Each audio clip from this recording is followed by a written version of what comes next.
Big him up. Yo, what's up? This Wyclef and you listening to Briggy on Genesis Radio. Say what? Yeah, this is Omar bigging up Briggy on Genesis Radio.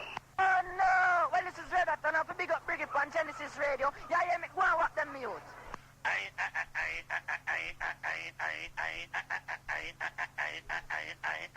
This is the original Borough Banton bigging up OG Briggy on Genesis Radio, London. Big up.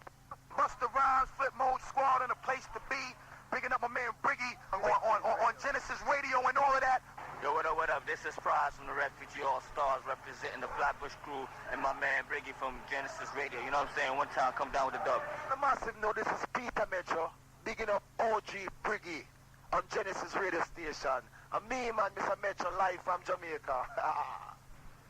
Peace and love, this is John Forte from Refugee Camp The Fugees, chilling with OG Briggy from Genesis Radio. Act like you know, daddy boy. Yeah, this is Big T bigging up the OG Briggy, who's exposing all those frauds who cannot answer simplest of simple common sense questions, which they foam at the mouth, and quick to anger to answer. You're getting the fight down. That proves that you're doing something right. You're right on time, G. Yeah, this is Liquor John, bigging up OG Briggy and Genesis Radio. Respect.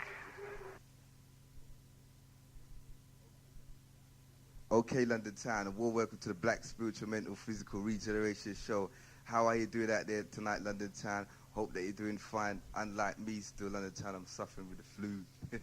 So I'm reminding them, I'm suffering with the flu, London Town, tonight. Anyway, London Town, how you doing still? North, East, South, West London crew, the brothers and sisters, them in the suburbs around London Town. How are you doing tonight? Also, the brothers and sisters, them are locked down in the jails. How are you doing? Yeah, London Town, hope that you're doing fine. And London, I hope that you stay up with me to the rest of the night, okay? Anyway, just want to send big requests to the bad boy Philip Level for the last 2 hours of the Lovers Rock and all the Philip Level fans. Enough respect on the air. Also to Daddy Cooley earlier on today for the People's Talk Show. Enough respect, Daddy Cooley, okay? Anyway, London Town, just want to take a few minutes out to give enough respect to Brother Hillary. That's from the Nation of Islam down there in Brixton. Brother Hillary, enough respect. I went down there today, earlier today, brothers and sisters. I had a really nice time. I just relaxed and I was just listening to Brother Hillary speak, and he said a whole heap of things that made enough sense. But I tell you, London Town, Brother Hillary says to me personally that he'll be coming in, him and Brother Carl. So we're looking forward to that, Brother Carl and Brother Hillary. Enough respect, yeah. Also want to take time out to big up Brother Yokshan and also Brother Simone, because after I left Nation of Islam, I went down to the Holy Tabernacle Ministries for the second half of my day, and I chilled out with a man. And like when I went down there, I got a nice welcome, just like when I went down to the Nation of Islam. And I said to myself, boy, you know what? It'd be really nice here if the leaders then from all these different groups and we all could get together, sit down here, and just like forget about this, the bickering, the silliness here, and really get with the program and just start putting things together properly. Because really, at the time, we've had untold information at the end of the day. And it's really, at the end of the day, it's all about what are you going to do. It's about what you're going to do with your soul. That's what it's about. And it's about what are we going to do. Yeah? Because enough talk is being going on. But still under time, we've got a live link in the studio. And because the live link's in there, you know, say, I've got to use it. Yeah? Okay, London Town. Anyway, what I'm going to do, I'm going to give you the live link number from now so you all know. And say in about half an hour, repeat it again. But I'm going to open up the live link in about 45 minutes still, yeah? Anyway, London Town, yeah, the live link number is 0705 0087426, yeah? That's 0705 0087426. Damn, G. Long number. You can't even say the number in style.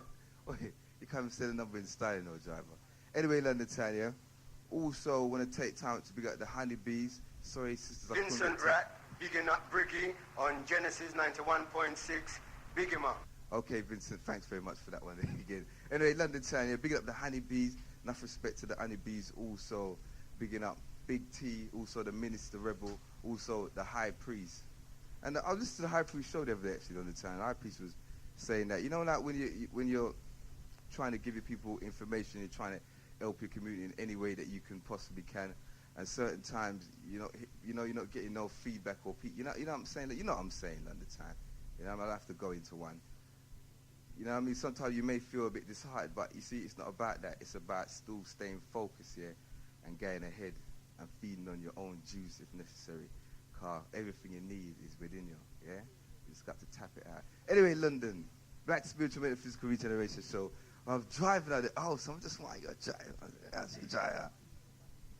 Yes, good evening, London Town drivers inside the HOUSE house.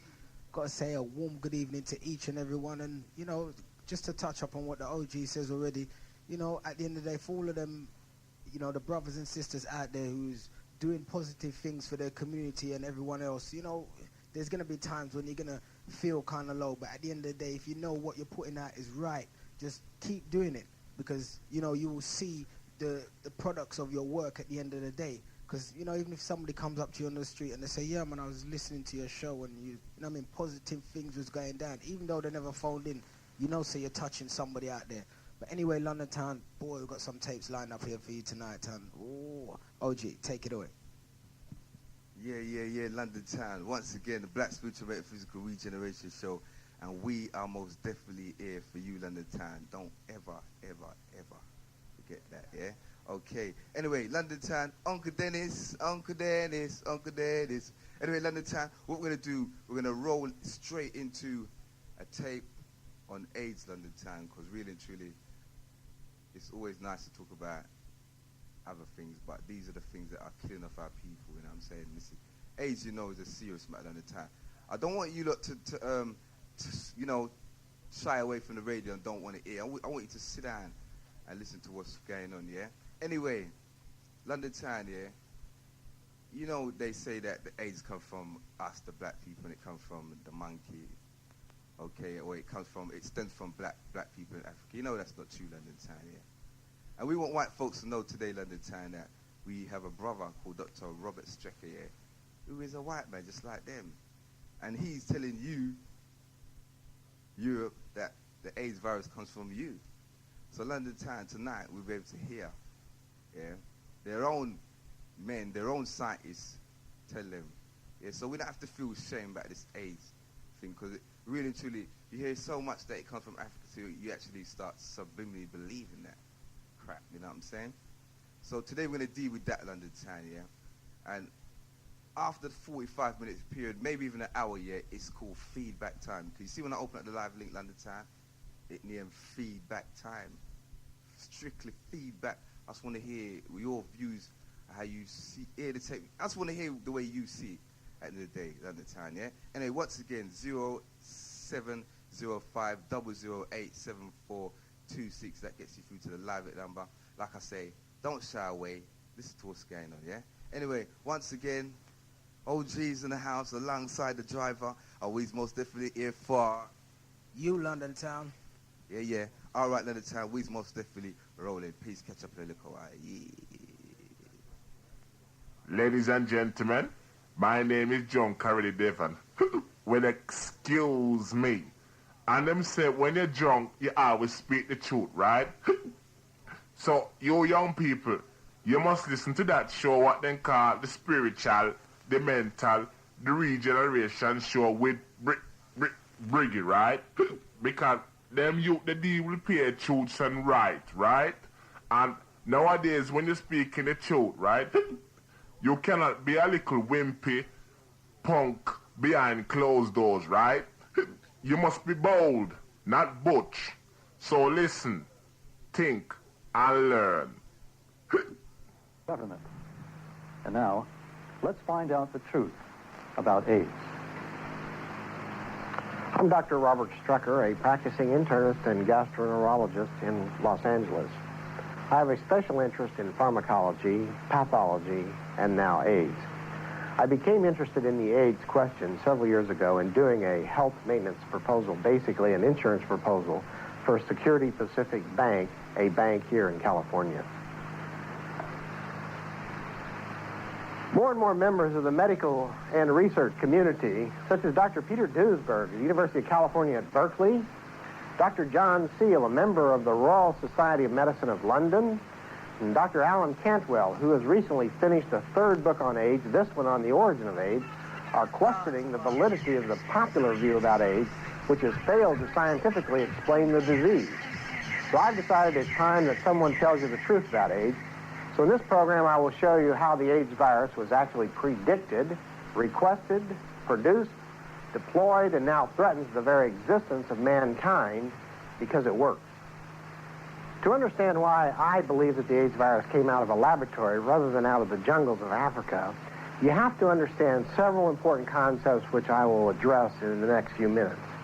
These concepts actually include an understanding of viruses, bacteria, human cell lines, tissue culture, and manipulation of all of those things in the laboratory. In the first question about the AIDS virus, in addressing what the AIDS virus is, the virus has a morphology, something of this form, which is actually a so-called D-type retrovirus. So what are viruses? Some people say that viruses are the smallest replicating microorganisms. Some people say that viruses are bad news in a sugar coat. Actually, in the case of a retrovirus, the AIDS virus, which is R-E-T-R-O, retrovirus, what does this mean? Viruses in general are thought to be the smallest replicating organisms that require other cells to grow themselves in. Viruses are not capable of reproducing themselves on their own outside of living tissue, is the dogma of the scientists today. Viruses must inhabit another cell for eventual growth and reproduction. Bacteria, fungi, and some other organisms actually are capable of growing outside of tissue. In other words, they don't have to inhibit or inhabit other tissue to reproduce themselves. They can grow on tissue culture plates, such as bacteria. But viruses must grow inside of tissue, which requires that there be living human or animal tissue for them to replicate in. Now, if we look at the word retrovirus, we know that this is a small self-replicating organism which grows inside of living tissue. Now, what does the term retro stand for? The term retro, in the case of this virus, stands for the fact that contained within the AIDS virus and other so-called human retroviruses or other animal retroviruses are small enzymes known as reverse transcriptase. That is where the word retro comes from. The reverse transcriptase, which is the RE comes from reverse, and the TRO comes from transcriptase. That is an enzyme in the AIDS virus which actually is responsible for duplication of the genes of the AIDS virus, which are in an RNA form, different than human form. Human genetic material is in a DNA form. So if the AIDS virus is to insert itself into human material, somehow after infection of the cell, what happens is this enzyme duplicates the RNA of the AIDS virus into a DNA form and actually inserts that into the human DNA. If you have an example, here's a cell, and inside this cell, here's a human DNA. What happens is the AIDS virus genes get in and are actually duplicated into DNA form, copied by the reverse transcriptase. That information is then inserted into the genetic makeup of the human cell. This is now an AIDS virus residing in the human genes, which then sends out a signal for production of a new AIDS virus. So, the RNA is the genetic information of all retroviruses. It's copied into the DNA form by reverse transcriptase, inserted into the genes, and subsequent production of new virus. To better understand this subject and to help us appreciate the importance of Dr. Strecker's work, I'm going to briefly clarify and emphasize some of the information in this presentation. Virology is the study of viruses. It deals with tiny living organisms visible only with the use of the most powerful electron microscopes. In fact, hundreds of thousands of AIDS viruses can easily fit on the head of a pin. What makes the AIDS virus particularly deadly is its ability to not only invade and neutralize human cells, but the virus's ability to put its own genetic material inside the human cell's genetic structure, thereby allowing the virus to use the human cell as a kind of virus factory, reproducing more viruses from the human cell's raw materials. Unlike larger organisms like bacteria, viruses do not respond to conventional medical treatment, much like the common cold virus cannot be treated effectively by drugs. Now, how does this AIDS virus, which is a human retrovirus of the D type, how does this virus affect humans? Basically, the immune system of humans is broken down into two parts. It's very simple. One is called B cells and one is called T cells. B cells are derived from the bursa fabricius, but the easy way to remember B is that they control basically production of antibodies and control bacterial infections, therefore B rather than bursa. You can think of it as bacteria.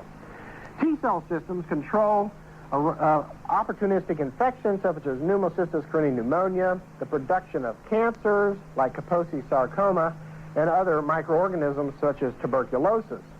So that if you wiped out the T-cell system, you could see the arisal of opportunistic infections such as pneumocystic carinae pneumonia, a hallmark of AIDS, Kaposi sarcoma, an alleged sarcoma, and another hallmark of AIDS, or other diseases.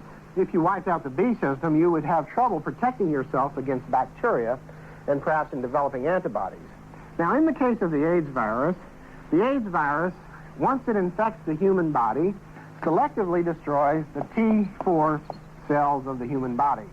The T4 cells are a division of the T lymphocyte, the one that helps us control cancers, fungi, pneumocystis carinae pneumonia, and other organisms. The AIDS virus selectively leads to the destruction of those cells. If you look at the overall incidence of these new so-called human retroviruses, you'll discover the following. First, there is HTLV1, a new human retrovirus, which is responsible for T-cell leukemia. There is HTLV2, which has this appearance, which is responsible for the development of hairy cell leukemia. And we have HTLV3, which looks like this. These are the best known so far, which is the AIDS virus, responsible for AIDS. Now, interestingly enough, when you put these viruses into tissue culture, what happens? This virus is proliferative in tissue culture. It makes things grow. It's not surprising, therefore, that you might see the arisal of a T-cell leukemia because the virus's very nature is to make the cells proliferate. This virus is proliferative in tissue culture, results in humans in the development of hairy cell leukemia, and again, by its basic proliferative nature in tissue culture, it's not surprising that you can see arising hairy cell leukemia. This virus in tissue culture is destructive.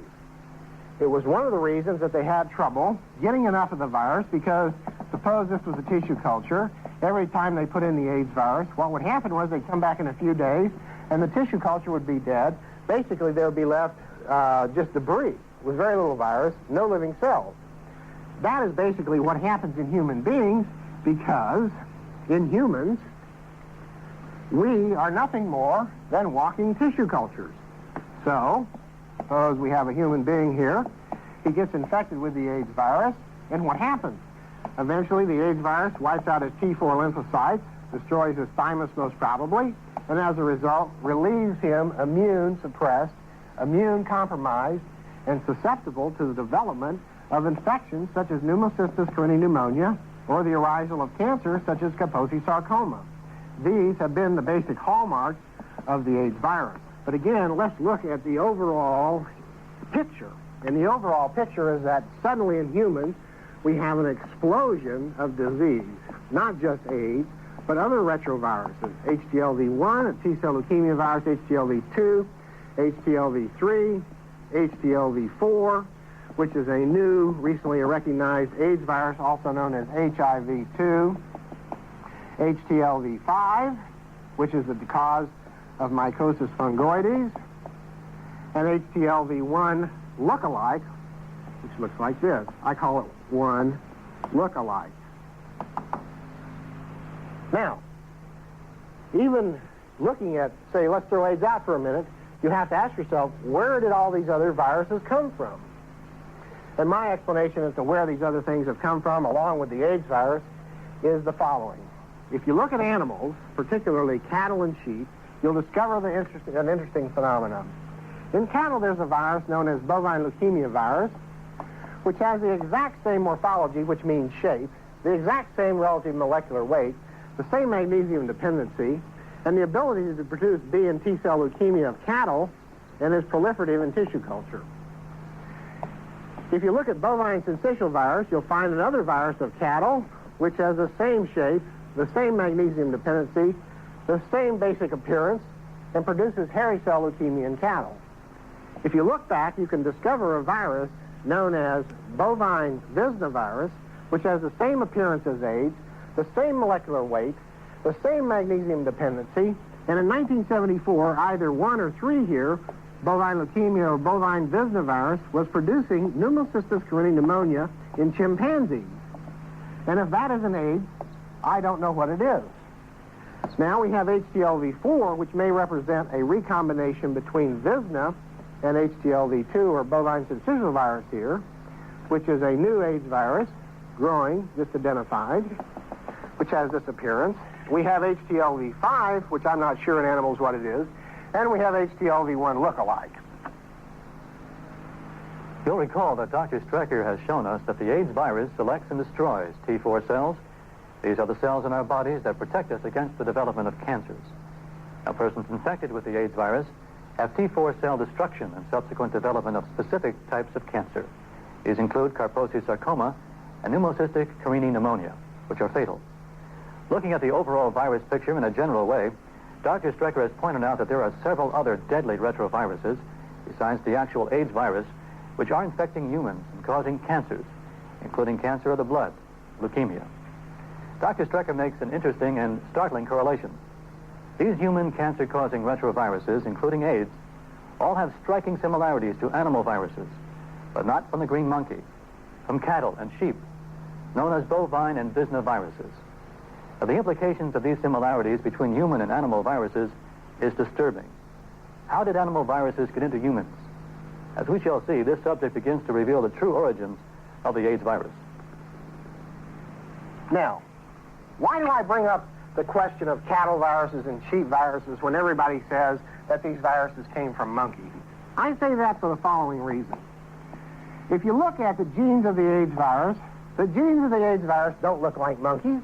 The genes of the AIDS virus, in every paper published to date, look like the following: bovine leukemia virus of cattle or Visna virus of sheep.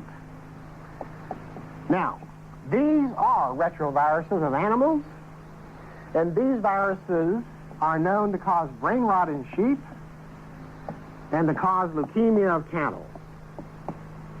So, is it possible, is my question, is it possible to cross these two viruses and make AIDS? Now, of course, if you go down and ask your local AIDS expert, is that possible? Most of them will probably lie and tell you, no, that's not possible, that's just nonsense.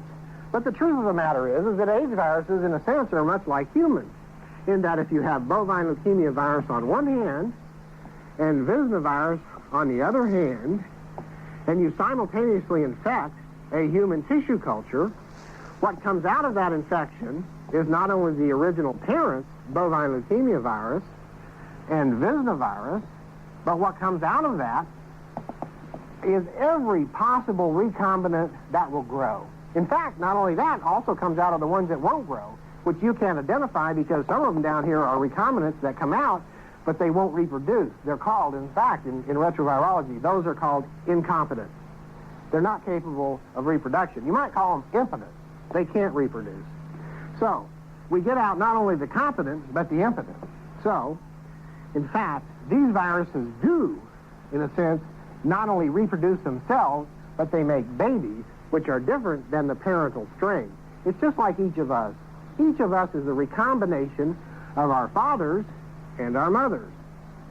If you say, well, we look at the AIDS virus, and we say, well, it's only 50% identical to Visna, and it's only 50% identical to bovine leukemia. And they say that's, quote, distally related. It's like saying I'm distally related to my mother or my father because I only contain 50% of their genes. Of course, that's nonsense. The fact is that containing 50% of the genes of the virus, you could be the direct descendant of the parents. It's the same as each of us. Each of us is a direct descendant of our parents, and we contain 50% of our mother's genes and 50% of our father's genes. Now, we say that this virus was predicted. Now, how can we say that? We can say that because if you review the literature as far back as 1966, a writing in Lancet, McFarland Burnett said the following: The human implications of what is going on in the sophisticated universe of tissue culture cells, bacteria, and the viruses are at best dubious, at most, frankly terrifying. Later, in concluding an article addressing the bad aspects of molecular biology, the author states, this series of articles is designed, I believe, to persuade readers to think again about some current dogmas that have grown up in medicine, and not necessarily to offer alternative approaches. These dogmas could be referring to those regarding AIDS, many of which are not true. Regardless of your beliefs in the origin of man, Being that of an evolutionist or creationist, the author raises an alarming point about the manipulation of mankind through genetic engineering. Medicine must make use of all the sciences, but it must also recognize the limitations that the process of evolution and the nature of man places on their utilization. It is a hard thing for an experimental scientist to accept, but it is becoming all too evident that there are dangers in knowing what we should not know. So what is he saying there? He's saying that we're fooling around with the very nature of life, and that when you're doing that, you may have some problems. If you're a creationist and you believe that God created the universe, the answer would be, what makes you think that you can make it better? If you're an evolutionist and you believe that man evolved over thousands of years and all life evolved, then what makes you think that you can make it better in a few years compared to what has taken, say, hundreds of thousands of years to occur? Back to the prediction. If we address what Jay Clemenson said... Jay Clemenson from the Danish Cancer Registry, in addressing an international assembly of leukemia experts, said, "We are in fact establishing conditions for a possible pandemic of an oncogenic virus varied on the scale of influenza of 1918. Now, what is she saying there? She's saying that what's going to happen in the near future, and she said this in 73, is that someday you're going to be walking down the street, and what drops on you isn't going to be influenza, it's going to be leukemia or cancer. She says, "It is possible to visualize the mutation of a virus into a variety of high contagiosity to man, resulting in a pandemic of neoplastic disease before we could even develop a vaccine." What is she saying here? She's saying that what's going to happen, and she says it here, is because of serial passage of viruses in tissue culture and adaptation to man, that you will develop a new virus which will infect man, give him cancer before you have the chance to develop a vaccine against that. And my question is, isn't that just exactly what has happened with the AIDS pandemic? She closes by saying, basically, "We who are about to die salute you." And I'm not quite sure what that means, but we can each draw our own conclusions. Now, how could you adapt a virus, say bovine Visna virus, if you had it in hand to grow in human beings? This is actually the crux of the AIDS issue. The NIH would have us believe, and other so-called AIDS experts, that the virus jumped species from chimpanzees in Africa to humans by biting someone on the butt, and then bam, we got AIDS all over Africa. Now, of course, they tell us, don't they, that you can't transfer this virus by biting or by saliva, yet they would have us believe that this monkey transferred it by saliva, and the fact of the matter is that the AIDS virus reportedly won't grow in African green monkeys. It doesn't cause disease there, and the genes of the AIDS virus don't look like monkeys. They look like the disease affecting cattle and sheep. So, if we had a virus named bovine Visna in our laboratory, how could we adapt it, accidentally or on purpose, to grow in humans? Now, that was addressed in a series of very interesting experiments published by Stuart Aronson of the National Institute of Health in 1971. The first article was called Common Alterations of RNA Tumor Viruses, and what he did was he grew a mouse virus, an RNA retrovirus of mice, in human tissue. And what happened was that mouse virus adapted to human tissue. It became human-like, in a sense, and it would now only grow in human tissue. It would no longer grow in a mouse. Now, that was expanded in 1972 or so in a paper published by Leon Domchowski and Kosho Maruyama from Texas Medicine, 1973, in an article entitled Cross-Species Transmission of Mammalian, we're mammals, RNA Tumor Viruses. And what they did in this paper was to show that you could take a species such as, say, cattle or sheep, and serially passage a virus, specifically an RNA retrovirus, in tissue culture, and adapt that virus to grow in another species, like man. So, if the basic question is cross-species transmission of these viruses, you say, how did cross-species transmission occur? Did it occur by some monkey biting somebody on the butt in Africa and then AIDS all over Africa? Or was it by serial adaptation of the virus to humans by growth in human tissue culture? Now, you say the virus is requested. How can we say this virus is requested? Surely nobody would request the AIDS virus. Yet, when you address Bulletin of the World Health Organization, published in 1972, it says specifically the following.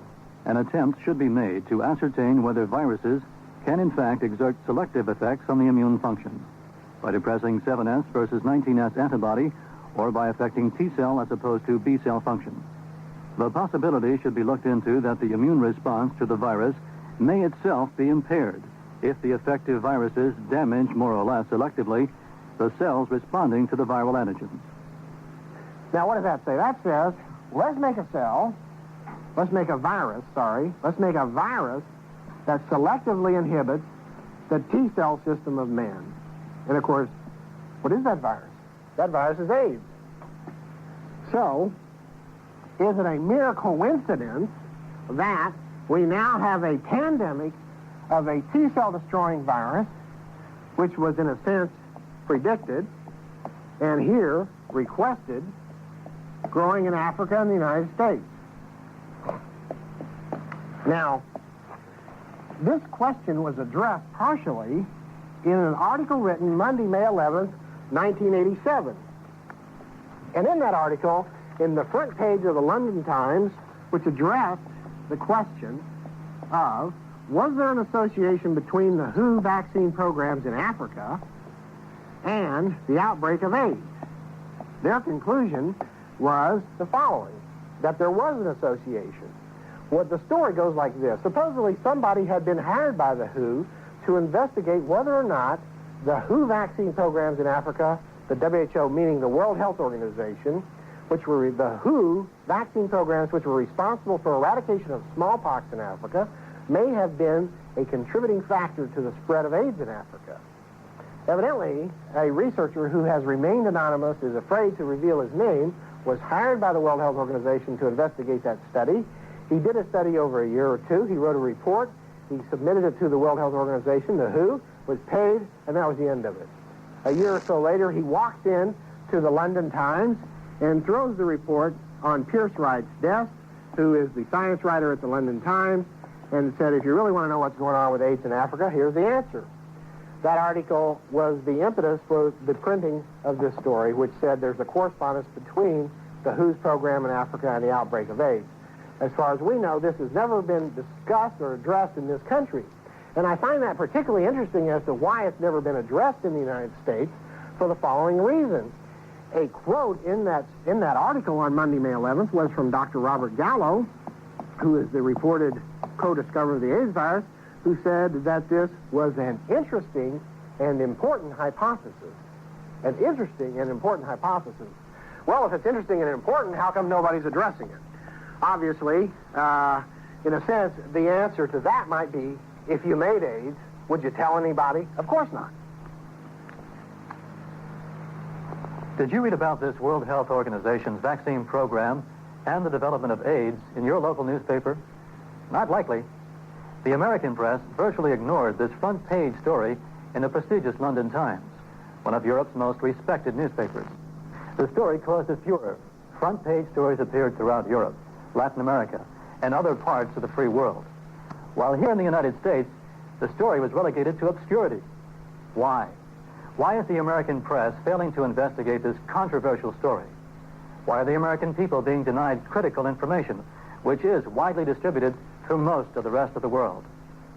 Dr. Strecker has looked deeper into this mystery surrounding the WHO vaccine program in Africa, and now he's going to tell you how this AIDS infection could have occurred, because now you're going to get the facts.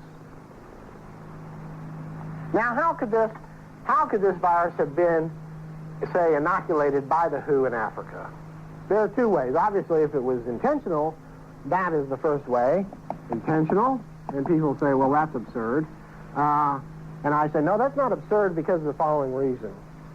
Beginning in the early 30s or 40s in this country, in Tuskegee, Alabama, there was a study undertaken by the United States which enlisted black men who were infected with syphilis, omega syphilis. And those black men were serially followed over many years. The important part of that study was that they were also followed after penicillin became available, and most of them were specifically prevented from being treated with penicillin, which led to the infection of their wives and the development of congenitally infected syphilitic black children in the Tuskegee, Alabama experiment. Now that is documented in a book by James Jones, entitled Bad Blood. For anybody who'd like to review the intentional infliction of disease upon American citizens, you can address yourself to this book, Bad Blood by James Jones. Furthermore, between 1959 and approximately 1970, there were over 300 biological experiments conducted on United States citizens, unknowns to them, such as documented in a book called A Higher Form of Killing by Paxman and Harris, which documents all the biological warfare history of the United States that's known more or less in book form. But to say that this government or other governments are not capable of doing these kinds of experiments is to not face reality. So obviously if it was intentionally induced, then there could be a reason to see the explosion of AIDS in Africa. But more, there could be an accidental introduction. And how could that have occurred? It could have occurred in the following manner. If you look at cattle, how was the AIDS virus produced? I mean, how was the smallpox vaccine produced? Smallpox vaccine was produced, according to the report by the WHO, the World Health Organization, in approximately 46 countries, directly from cattle. The belly of a cow would be shaved, it would be sliced open, smallpox vaccine would be dripped on, he would be placed in stanchions so that he couldn't lick his belly. A week or so later, they'd come by, place a stainless steel container underneath it, shave off the scabs, collect the scabs in a fluid into the stainless steel container, dry it out, and that's your next smallpox vaccine. Now, obviously, any virus contaminating the cow, such as bovine Visna virus, bovine leukemia virus, bovine syncytial virus, could be a potential contaminant of that smallpox preparation. In 1981, Cedric Mims, writing in Microbiological Reviews, stated that a alleged bovine Visna virus was a known contaminant of fetal calf serum. Now, what does that mean? That means that in 1981, at the same time that the AIDS virus was discovered, that they identified a virus named bovine Visna, which was contaminating fetal calf serum of cows. That means that this virus was present not only in cows, but was present in the growth media that was being used on tissue cultures worldwide. It means that fetal calf serum, which is like the growth hormone for human and other animal tissue cultures, was contaminated with a virus which we know may have some, if not a direct, identicality to AIDS.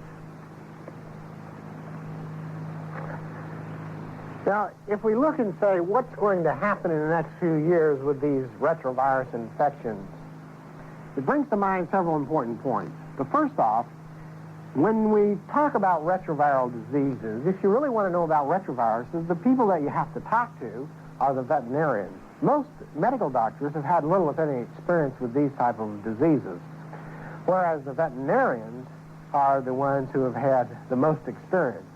It's not by error that Dr. Myron Essex, who's in charge of the Human Leukemia Resource Group at Harvard, is a veterinarian. It's not by error that O.W. Jarrett, who was recently funded with $8 million United States dollars for the establishment of an IARC leukemia research group in Glasgow, is a veterinarian. These people are in charge because they have a great deal of knowledge about retroviral infections. And when you look at retroviral infections, when you see an index case, like a case of AIDS, in general, the rule of thumb is that there are 99 cases subclinical or below it, supporting this one case on top. In the case of the United States with 50,000 cases of AIDS, that would mean that we have approximately 5 million cases coming.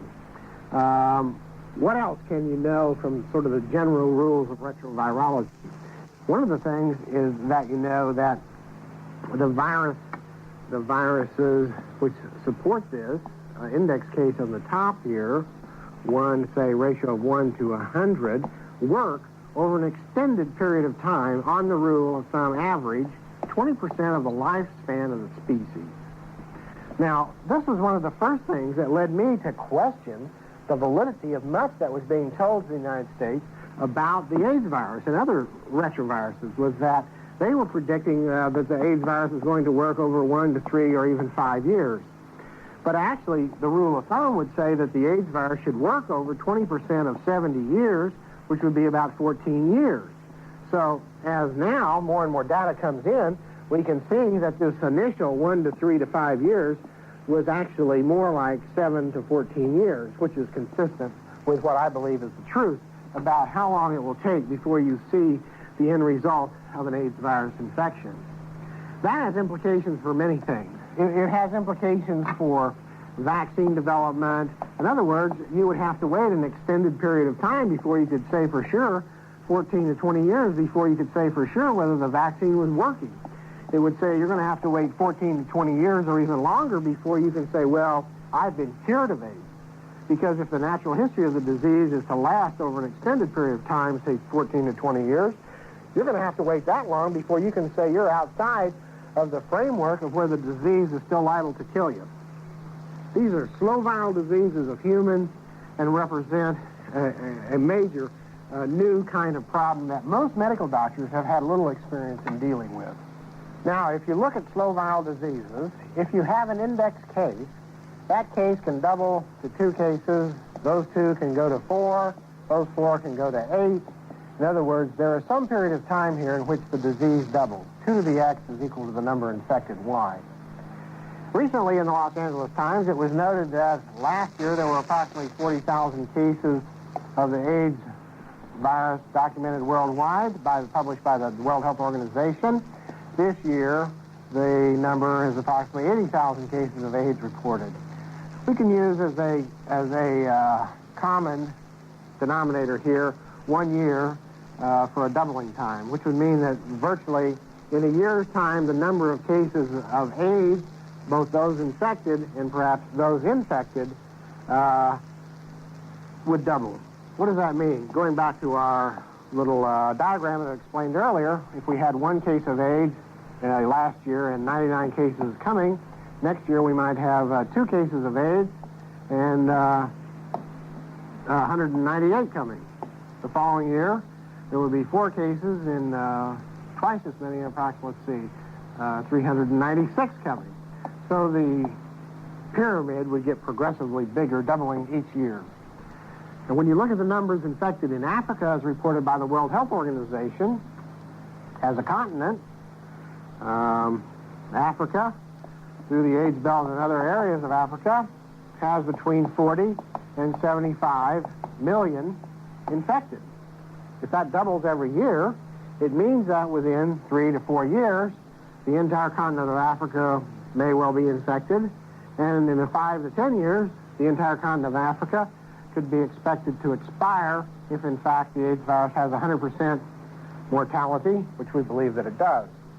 In the United States, with 50,000 cases of AIDS reported, that could imply that there are approximately 5 million infected, not the 1.5 million reported by the Centers for Disease Control, approximately 5 million infected, which constitutes somewhere between 1 and 2% of the entire United States population. If you have 2% of the entire United States population affected already, that could double in every year, which would mean that in 1, 2, 3, 4, 5, 6 doubling times, 6 doubling times, the entire country could be infected. If it takes an average of 5 years before infection leads to disease, it means that nearly everybody in the country could be infected before anybody got sick and showed evidence of infection if the virus continues to double every year. Those are pretty frightening statistics. And that applies to the AIDS virus alone without implicating any of the other viruses, HTLV1, 2, 4, 5, and 1 lookalike, which are all, of course, out there and running too. These have already been suggested that the blood supply should be screened for these viruses. We may be transfusing leukemia at the present time, just as we're transfusing AIDS at the present time. Now, what about the so-called, what I call myths of AIDS? The virus coming out of a monkey is impractical or impossible for the following reasons. If you look at Africa, if the virus came from monkeys, you would expect the virus to have spread from the jungles to the cities. Of course, that isn't what's happening or what's happened. It's spreading from the cities into the jungle. If you look at Africa, those most closely associated with the African green monkeys, the reputed animal of origin, pygmies, should have been infected with the AIDS virus, and up until the last 6 months or a year or so, pygmies were virtually 100% free of AIDS virus infection, and they only got infected after intercourse or contamination from prostitutes of the cities or by drug contamination from intravenous drug abuse from the cities. Stronger evidence against the virus actually coming from monkeys is the codon choices of the AIDS virus. And that means that the genetic information of the AIDS virus, known as codon choices, are not found in monkeys. They're not in monkeys. They're not in man. They actually exist in Visna virus and a few other viruses of the laboratory. That's where the genetic structure, the genetic material, the so-called information of the genes of the AIDS virus look like Visna, as we already know, and bovine leukemia virus. So all of these mitigate against the virus coming from monkeys and spreading in Africa.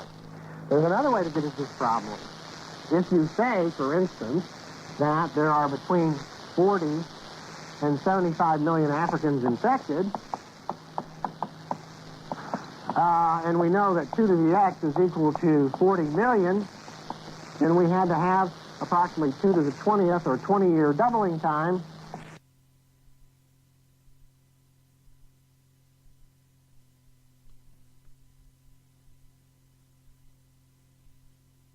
So early 1970s, there would have been people dying of AIDS in Africa. Of course, that's not the case.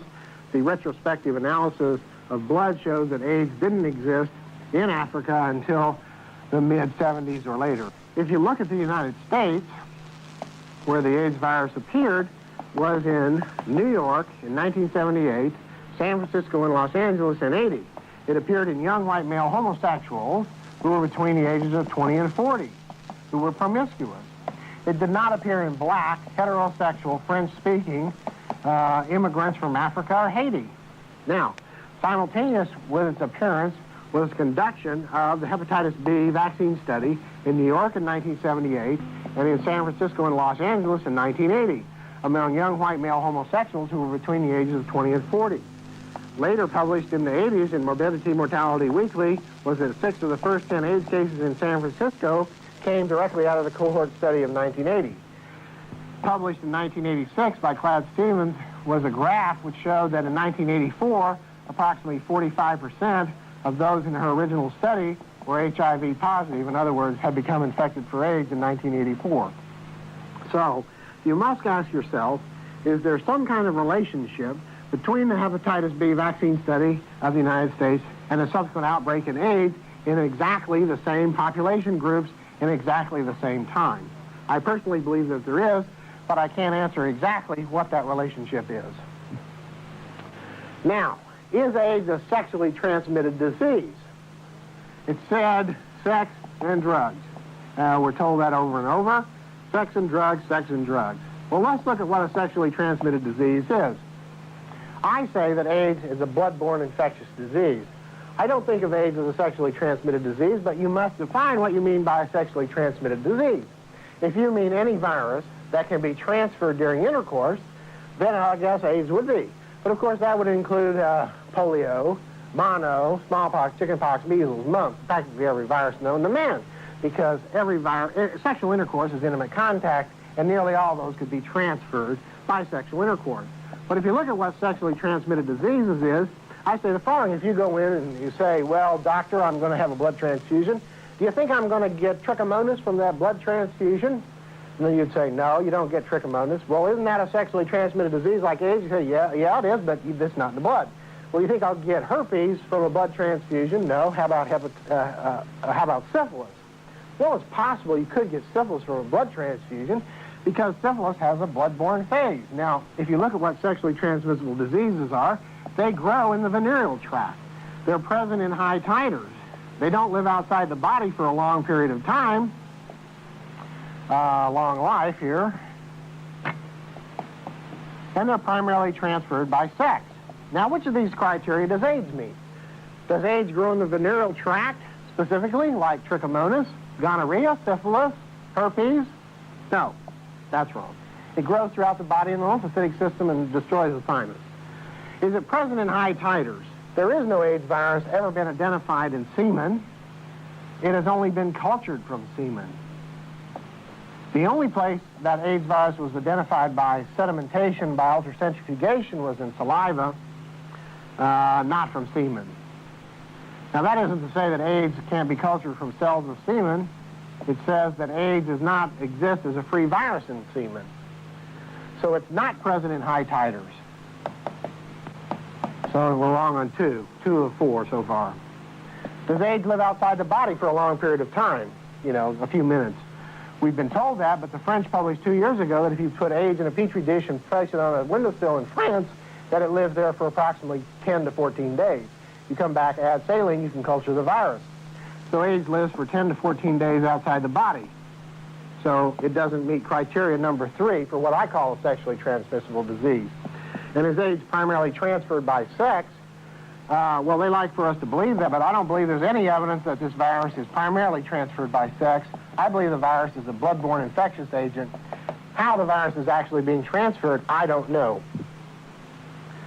Well, the AIDS virus, according to Dr. Strecker, does not fit any of the criteria for a sexually transmitted disease. However, this doesn't mean you can't get the disease during sex. You can. For example, the common cold is not a sexually transmitted or venereal disease either. But could you get it during sexual intercourse? Yes, you could. But it really has nothing to do with sexual intercourse itself. It's the intimate contact, or close contact, that spreads the AIDS virus, according to Dr. Strecker. You see, no one really knows how the virus is transmitted, not even the so-called AIDS experts. Because the virus was apparently introduced in homosexuals in this country, it was homosexuals who passed it during intimate contact. Thus, it became a homosexual disease. Again, a misleading and distorted conclusion.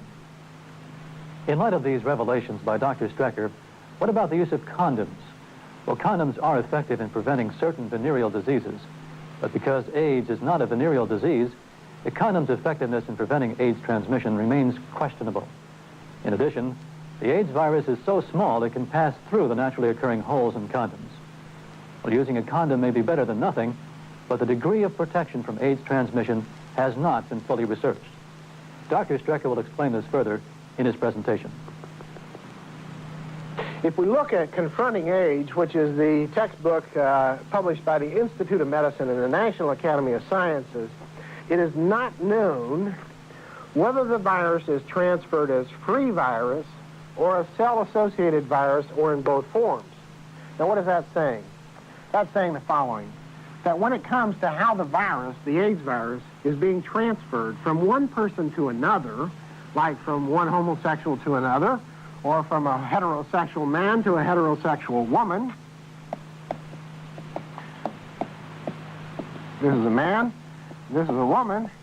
They can't tell us whether the virus is being transferred as free viral particle or as viral particle inside of a cell. Now, I use the illustration, that's like General Patton saying that he can't tell the difference between a tank that's assembled and one that's in a factory. There's a tremendous difference.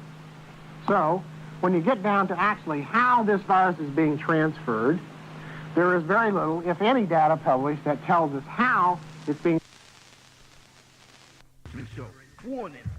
We must remind you, all of these celebrities are real. This is Angelo Starr from the Edwin Starr Band, and I listen to Radio Genesis.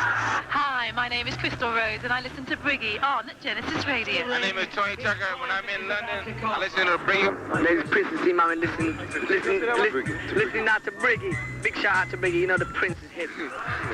Yeah, my name is Les right now, and I listen to Briggy on Genesis Radio. Hi, I'm Nigel Bain. I listen to Briggy on Genesis. Hi. My name is Anthony Quinn. I listen to Briggy on Genesis Radio.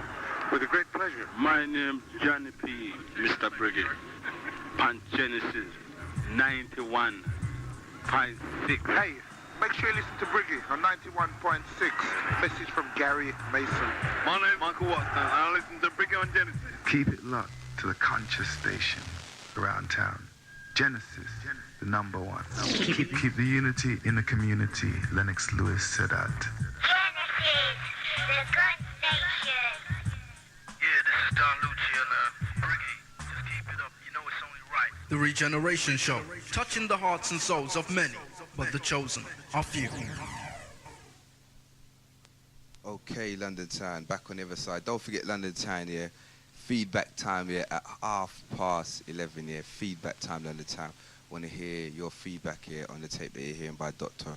Robert Strecker, yeah? Anyway, London Town, the live it number for that is 0705 0087426. That's 0705 0087426, yeah? Okay, we're going to continue it until the hours of our pass here, and then we just want to hear feedback time, yeah? Okay, London Town, peace.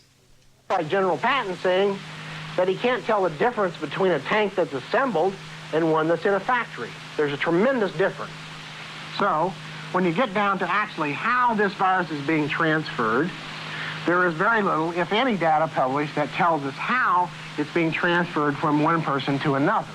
They like to tell us that it's just a sexually transmissible disease, but they don't tell us anything about how the virus is getting across the membranes of either the man or the woman. And of course, depending on how it's getting across, has a great deal to do with how really dangerous it is for the long run. So I call that the myth of sexually transmissible disease. Now, condoms. Now, this is another great topic. In a recent Los Angeles Times article was entitled, an article entitled, "Coop Warns on Risk of AIDS in Condom Use." According to Surgeon General C. Everett Koop, long a highly visible advocate of condom use to prevent the spread of AIDS, warned that prophylactics have extraordinarily high failure rates among homosexuals and offer them no assurance of safe sex. Later, Koop states, quote, "I don't like to acknowledge mistakes, and I don't want to use the word mistake in reference to that report," unquote. Further, Koop said that since the initial report was written, he has been surprised to find a near-complete lack of research on condom failure rates and causes. Only one study in progress has ever been designed to explore the various issues of condom breakage and leakage rates as they relate to AIDS. Now, I use the following illustration to reference. This is a condom. This is a natural occurring hole in the condom, which is approximately 1.5 microns in diameter, which is 1 to 10 times larger than the size of the AIDS virus. This will represent for the moment, a penis, and this represents the subsequent ejaculation that's occurring from that condom on that penis. Now, what about the question of mosquito transmission of this virus? AIDS virus is a known close relative to two other animal retroviruses named equine infectious anemia virus and caprine arthritis encephalitis virus. This one affects horses. This one affects goats. That's not to say that the AIDS virus didn't come from, say, BLV and sheep, but what we're talking about is that this end product, the AIDS virus, is also a great deal like these viruses. Now, equine infectious anemia virus, which in the South was known as swamp fever, swamp fever is a known vector-borne virus and has been known to be vector-borne since about 1920 or so. That means it's borne by blood-sucking insects. It's transferred by blood-sucking insects. Caprine arthritis encephalitis virus, the father of the AIDS virus, bovine leukemia virus, Visna virus, the sheep brain rot virus, what I call the mother of AIDS virus, bovine syncytial virus, all the near relatives of the AIDS viruses, most of them are, or at least indications are, that they are vector-borne or potentially transferred from animal to animal by blood-sucking insects. So the burden of proof is on those who say that the AIDS virus is not mosquito-transmitted. If you actually believe that the AIDS virus is not transferred by mosquitoes, then you have to say, if that's really true, then why didn't we use the technique that the mosquito uses for transfusing blood? Because if a mosquito somehow arbitrarily filters out the AIDS virus, then why don't we filter blood through that same kind of mechanism and no one would get an AIDS virus from a blood transfusion? The burden of proof is on those who say the virus is not transferred by mosquitoes rather than on those who say that it is. The experiment I'd like to see run, which no one has volunteered for, of all these so-called AIDS experts who tell us the virus isn't transferred by mosquitoes, is to let a box full of mosquitoes feed on AIDS-infected blood, bite the researchers on the wrist, and let's see how many of them get AIDS. Of course, they haven't published that experiment yet, have they? Now, what about vaccine development? Will there be a vaccine? I personally think that the development of a vaccine for the AIDS virus is not impossible next to it. I say that for two reasons. The first is that I believe that the AIDS virus rose by recombination or mixing of bovine leukemia virus and Visna virus. The actual fact is that the genes of the AIDS virus contain approximately 9,000 base pairs. Each base pair has 4 choices, which means there are 9,000 times 9,000 times 9,000 times 9,000 different AIDS viruses. That means that instead of being a single virus, there's a field effect, what I call a field effect of viruses. There's a whole menagerie of viruses. And that, of course, explains why every AIDS virus that has been isolated to date is different. That's, of course, except for Dr. Gallo's and Dr. Montagnier's, which I guess have been proven to be the same, but that's a different story. But for the moment, let's look at the fact that the AIDS viruses were all different. They talk about AIDS as if it was a stable virus, like smallpox, which is the same today as it was 100 years ago, more or less, or chickenpox, or measles, or mumps. But the actual fact is that every AIDS virus isolated from every patient, more or less, has been different. The reason is because the virus is chameleon-like, as we already talked about. It interacts with the tissue that it's growing in. And if it's growing in you, it interacts with you, and it comes out different than what went in. In a sense, if it goes in as AIDS 1, what comes out is not necessarily AIDS 1, but maybe AIDS 2, which is a little bit different. It looks a little like you. It's chameleon-like. That explains why, besides the fact that it's the basic nature of these viruses to recombine, it's the fact that every AIDS virus isolated to date is different. Here, just to sideline here a little bit, let's look at this question of vaccine and the natural recombinant nature, which is why the first point that there won't be a vaccine. 9,000 to the 4th power. If you look at AIDS, the disease, the virus itself, without addressing the recombinant nature, the viruses, retroviruses, as a rule of thumb, are known to spontaneously mutate about 1% a year. This means that if today the virus is this, that 1 year from now, the virus would be different at approximately 1% of 9,000, which would be 90 points. Now, interestingly enough, one of the theories of the so-called AIDS experts, if you believe this, one must conclude, at least I would say, that one must conclude that the world is flat. Now, why do I say that? We say that because the so-called AIDS experts tell us that the Portuguese took this virus to Japan out of Africa and spread it there in the 1500s or so. Now, how can you conclude then that the world is flat? I say that for the following reasons. If we look at Portugal, nobody in Portugal has AIDS or reported to have AIDS or any of the other so-called human retroviruses, which means that none of those sailors ever got back home, so they must have fallen off at the end of the world. 2, if you look at this virus, you say, today, if this is a map of the world, and we look at the viruses isolated from Haiti, Africa, and Japan, and these viruses were put into those countries in the 1500s by Portugal sailors, and they spontaneously mutate 1% a year. It's presently 1988, which means that there should be 488% difference. But the actual fact is that in the case of HTLV1 isolates from Japan, Africa, and Haiti, those isolates are virtually identical, which means that they could only have been put into those areas in recent times, if my mathematics is correct. Now, 2, the real reason that I feel that there will not be a vaccine developed for AIDS is the following. 1 is the recombinant nature. 2, AIDS, HIV, and other retroviruses address the central issue of processing. In other words, if you go back to the original article written in 1972 in the Bulletin of the World Health Organization, there it said let's see if we can make a virus that selectively destroys the cell that's responsible for processing the virus. Of course, that's what AIDS is.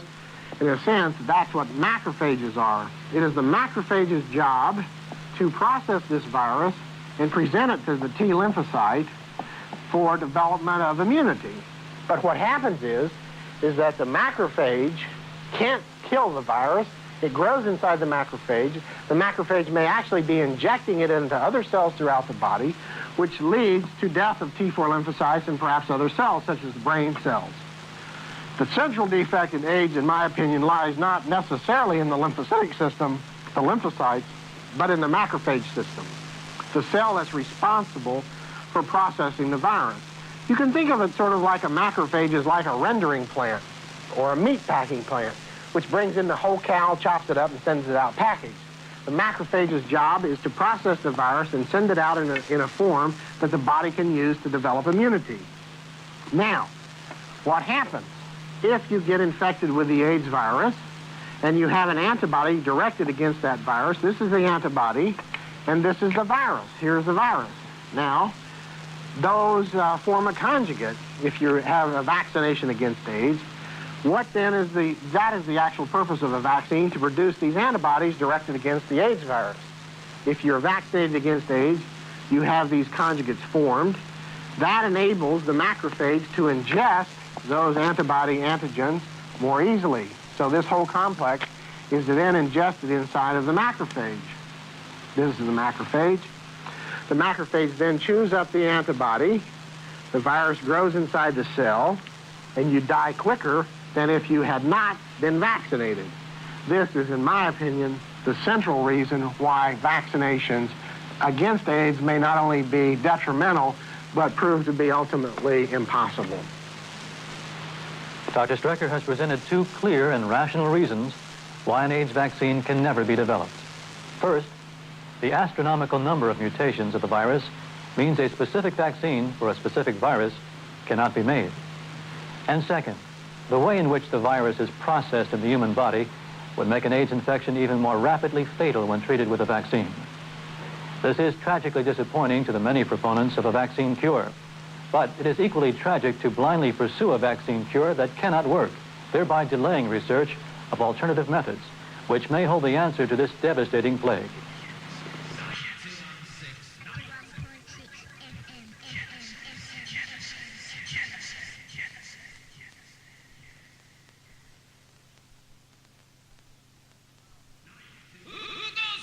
God Squad. 9216.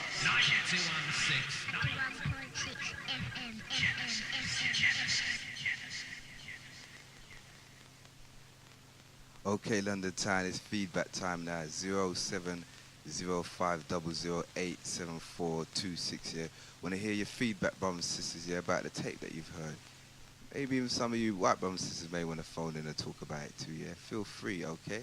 070500874226, okay. What I'm going to do, London time, I'm going to play some ads, yeah, and I hope to catch somebody back up on the other side, yeah. If not, I'm just going to keep on rolling.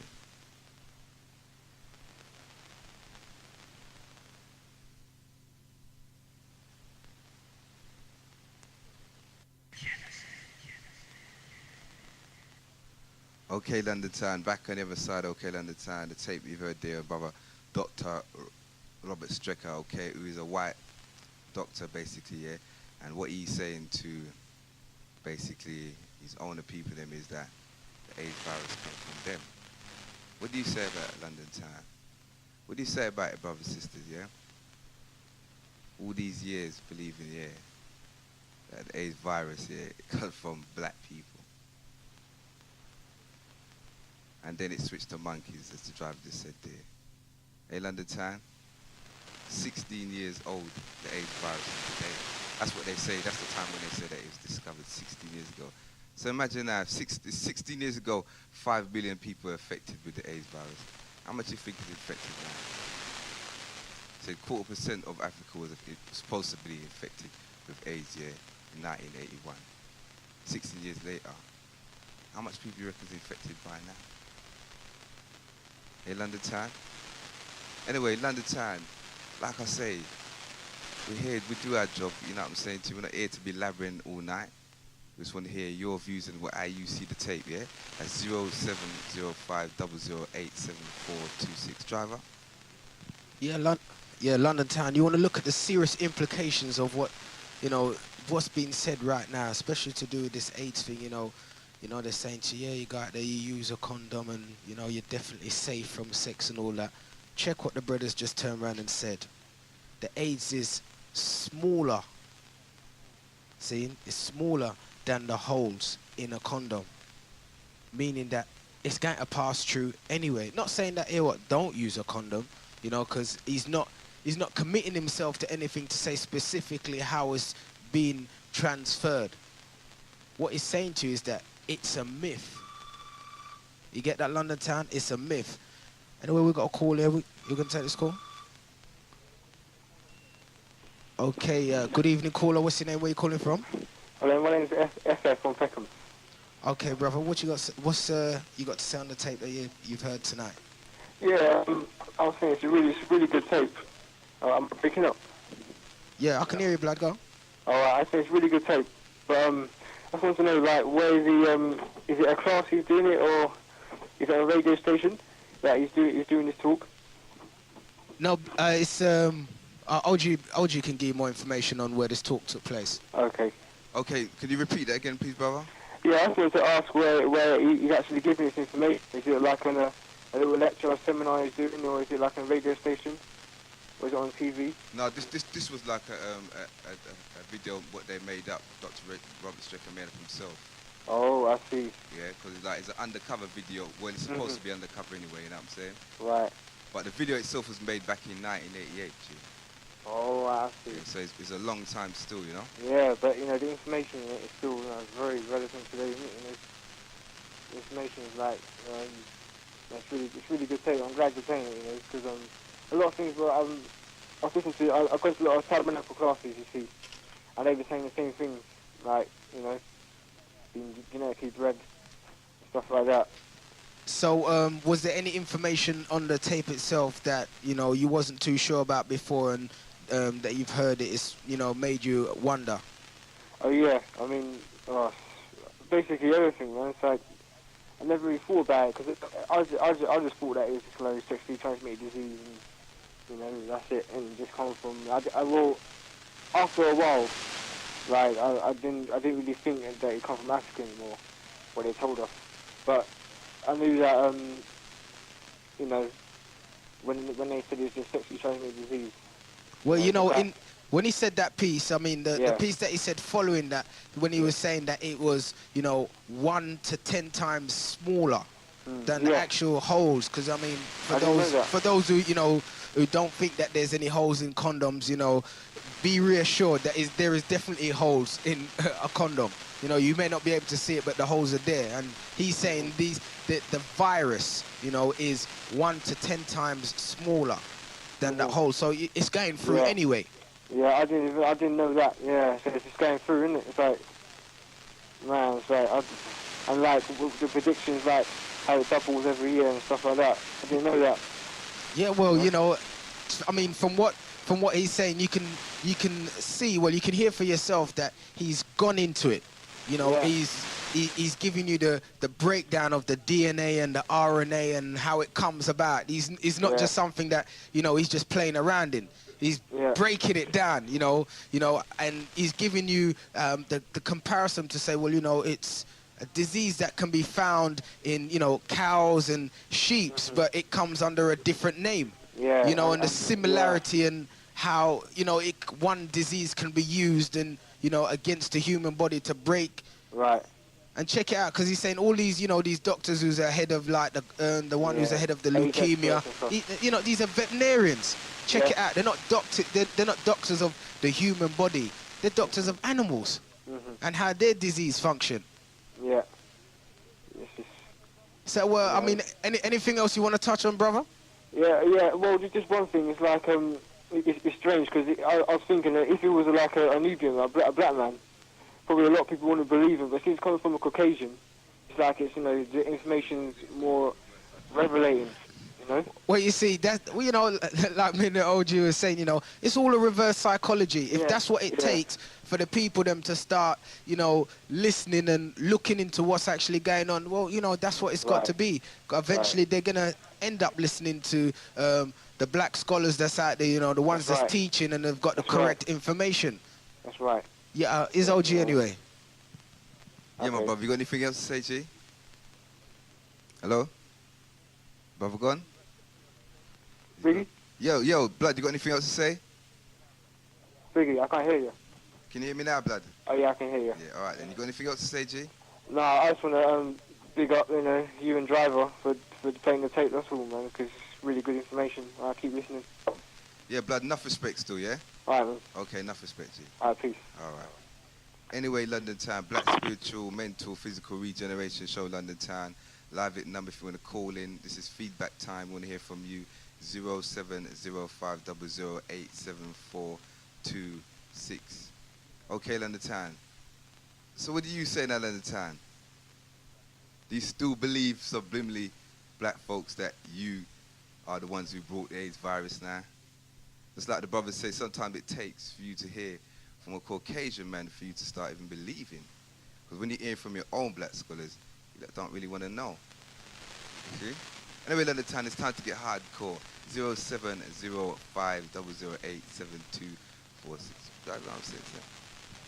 Yeah, London Town, well, you know, like the OG says, you know, we're here, we're playing you the information, and we've got to hear from you, the people out there, what's actually taking place through your mind, what it's done for you, so that we know the direction so we can progress. I mean, if it's a wake-up call, yeah, just phone and say, well, yeah, you know, that just woke me up, you know, shook me up away. You know, I mean, at the end of the day, your life, it's your life that, you know, we're dealing with right now. And deeper than that, we're dealing with your soul, so you got to be doing things right. And the only way you can do things right is, you know, if you're not sure about something, you phone up and you ask questions, because none of us got to where we are today if we didn't ask questions, because that's the only way we can wake up ourselves mentally. So London Town, we're waiting to hear from you. 070500874226. Once again, if you didn't catch that, 070500874226. We're going to take this call. Good evening, caller. What's your name? Where are you calling from?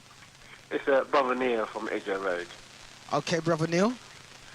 Actually, the book I've been reading for the last couple of months is AIDS, Africa, and Racism. Okay. And, yeah, it's talking about how the relationship between the racist attitude of the media and this myth about AIDS coming from Africa. Because, like, first of all, the first case of it coming from the media was like it comes from that gay community in San Francisco in America. And no point whatsoever was there any connection with Haiti or anywhere or Africa at all. For real. And this is something that come up later as they develop the thing further and further and further. I mean, but at no point was there any conversations about no monsters. This is something that come up later. You know what I mean? And the first case of there back in the early 1970s. But there's also different diseases in Africa, which in those early stages, they couldn't tell the difference between AIDS and these other diseases. And what's the hepatitis as well. Back then, they couldn't tell the difference. So the certain things that come out in Africa, they were calling it AIDS without even looking into it even deeper. Because, you know, the AIDS splits up into different types of viruses, about 4 or 5 different types of viruses. When they actually come together, you get the full-blown AIDS. You just have 1 or 2 and have a HIV. But when you get full-blown blades, all of them come together and just mess you up. And they just couldn't tell the difference between those certain things that people had in Africa. And plus, a lot of those people who had the actual diseases were Africans living in Europe, but they seem to think they got the disease from Africa instead of getting it from European people. Okay, brother, because, you know, going back to Africa still, you know, there was a time still where you as a black man could have 6, 7 wives, or even if you wanted to run up and down, you could do that and you wouldn't get a scratch. Mm-hmm. And now all of a sudden, AIDS comes from Africa. You know what I'm saying? Anything they want to derogatorise, it'll come from Africa. Like them telling that there's bees in some of them, in Texas and Dallas around area, all these killer bees. They suddenly call them African bees. Yeah, that's right. But I'll tell you something, but just like the cow as well, you see all like the cow and lamb, what my man's saying is that the AIDS virus can travel more in that than any monkeys.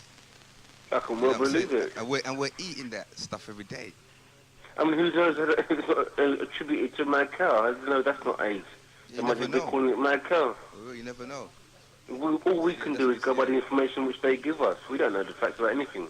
Also, brother, them sending their doctors and nurses down to Africa to give smallpox injections. You don't know what these brothers are carrying in. But anytime they want to test something, they come up with straight to Africa. Yeah, just big experimentation on our people. That's it, G. Well, like it's a continental laboratory for them. You know what I mean? Because a lot of diseases came out. When a disease came out in Zaire, what was it, like Ebola?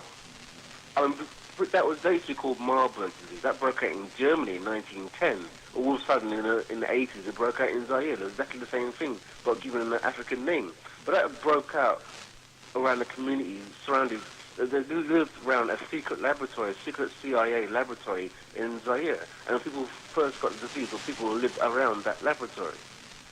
Brother, I see, there's another thing we have to try and assess still, brother, yeah, what exactly are they creating this AIDS virus for? Even though we know, but we just want to hear some views on that too.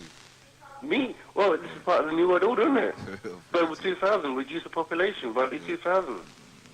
Back in 1974, with Jimmy Carter's report, Global 2000, he wanted the world's population reduced by 3.7 billion by the year 2000. We've got 2.5 years left. For real, G. Anyway, going forward now, the unification of Europe, you know, the cashless society is all coming forward, so isn't it? Well, because you see, just going back on what you mentioned to do with the laboratories, the two main bodies that you've got to identify in this has definitely got to be, like you mentioned, the WHO, which is the World Health Organization, and also the Center for Disease Control. You know, which enough people don't acknowledge. Why do you have to have a center to control disease? Why don't you have a center that eradicates disease? Yeah, that is why it's called disease for control. That's right. Control them, not eradicate them. So you know, there's something going on in a bigger picture, but for those who know the bigger picture, then they can progress on there. But we're just here to deal with what's actually taking place and the myths of basically AIDS. Yeah, exactly. Anyway, brother. That's my contribution, yeah? All right, enough respect for your call still, yeah? All right, and you keep it locked. Showing AG, dealing with all aspects of life, the physical, the spiritual, and the mental, on the Regeneration Show with my man Briggy, and this is how we do, straight from the Briggy down Bronx. Okay, London Town, don't forget the number is 0705 008 7426. Got next call? Hello? Hello? Hello, what's your name, sister, and where are you calling from? I'm Pauline. I'm calling from Rotherhide. Okay, sis. I think a lot of people are not surprised what you're saying, because a lot of people know for a long time that AIDS is really maybe man-made and it's not coming from Africa. Yes. And because all of a sudden, this disease is supposed to be coming from Africa, and it was first found in America. And, the African people, before it was found, wasn't dying, or there weren't any outbreak before it was found in America. So we know for a long time, it's just that because we don't really have a voice as those people, it's like racism, Yeah. One woman, remember in America when the lady killed her children and she said, it was a black man who did it, and everybody believed. Yeah, it's easy for them to blame black people. And unfortunately, a lot of black people take it on and believe it, or because it's coming from white people. And if you've been told for so long that you're inferior, after a while some people start to believe it. So everything these people say, some people will take it on. But I'm glad this was done today, and I hope a lot of black people would listen to it, and take on board what he's saying. Okay, sister, yeah? Mm-hmm. Okay, thank you very much for your input there, yeah? Okay, man. Okay, thank you very much, yeah? Okay, bye.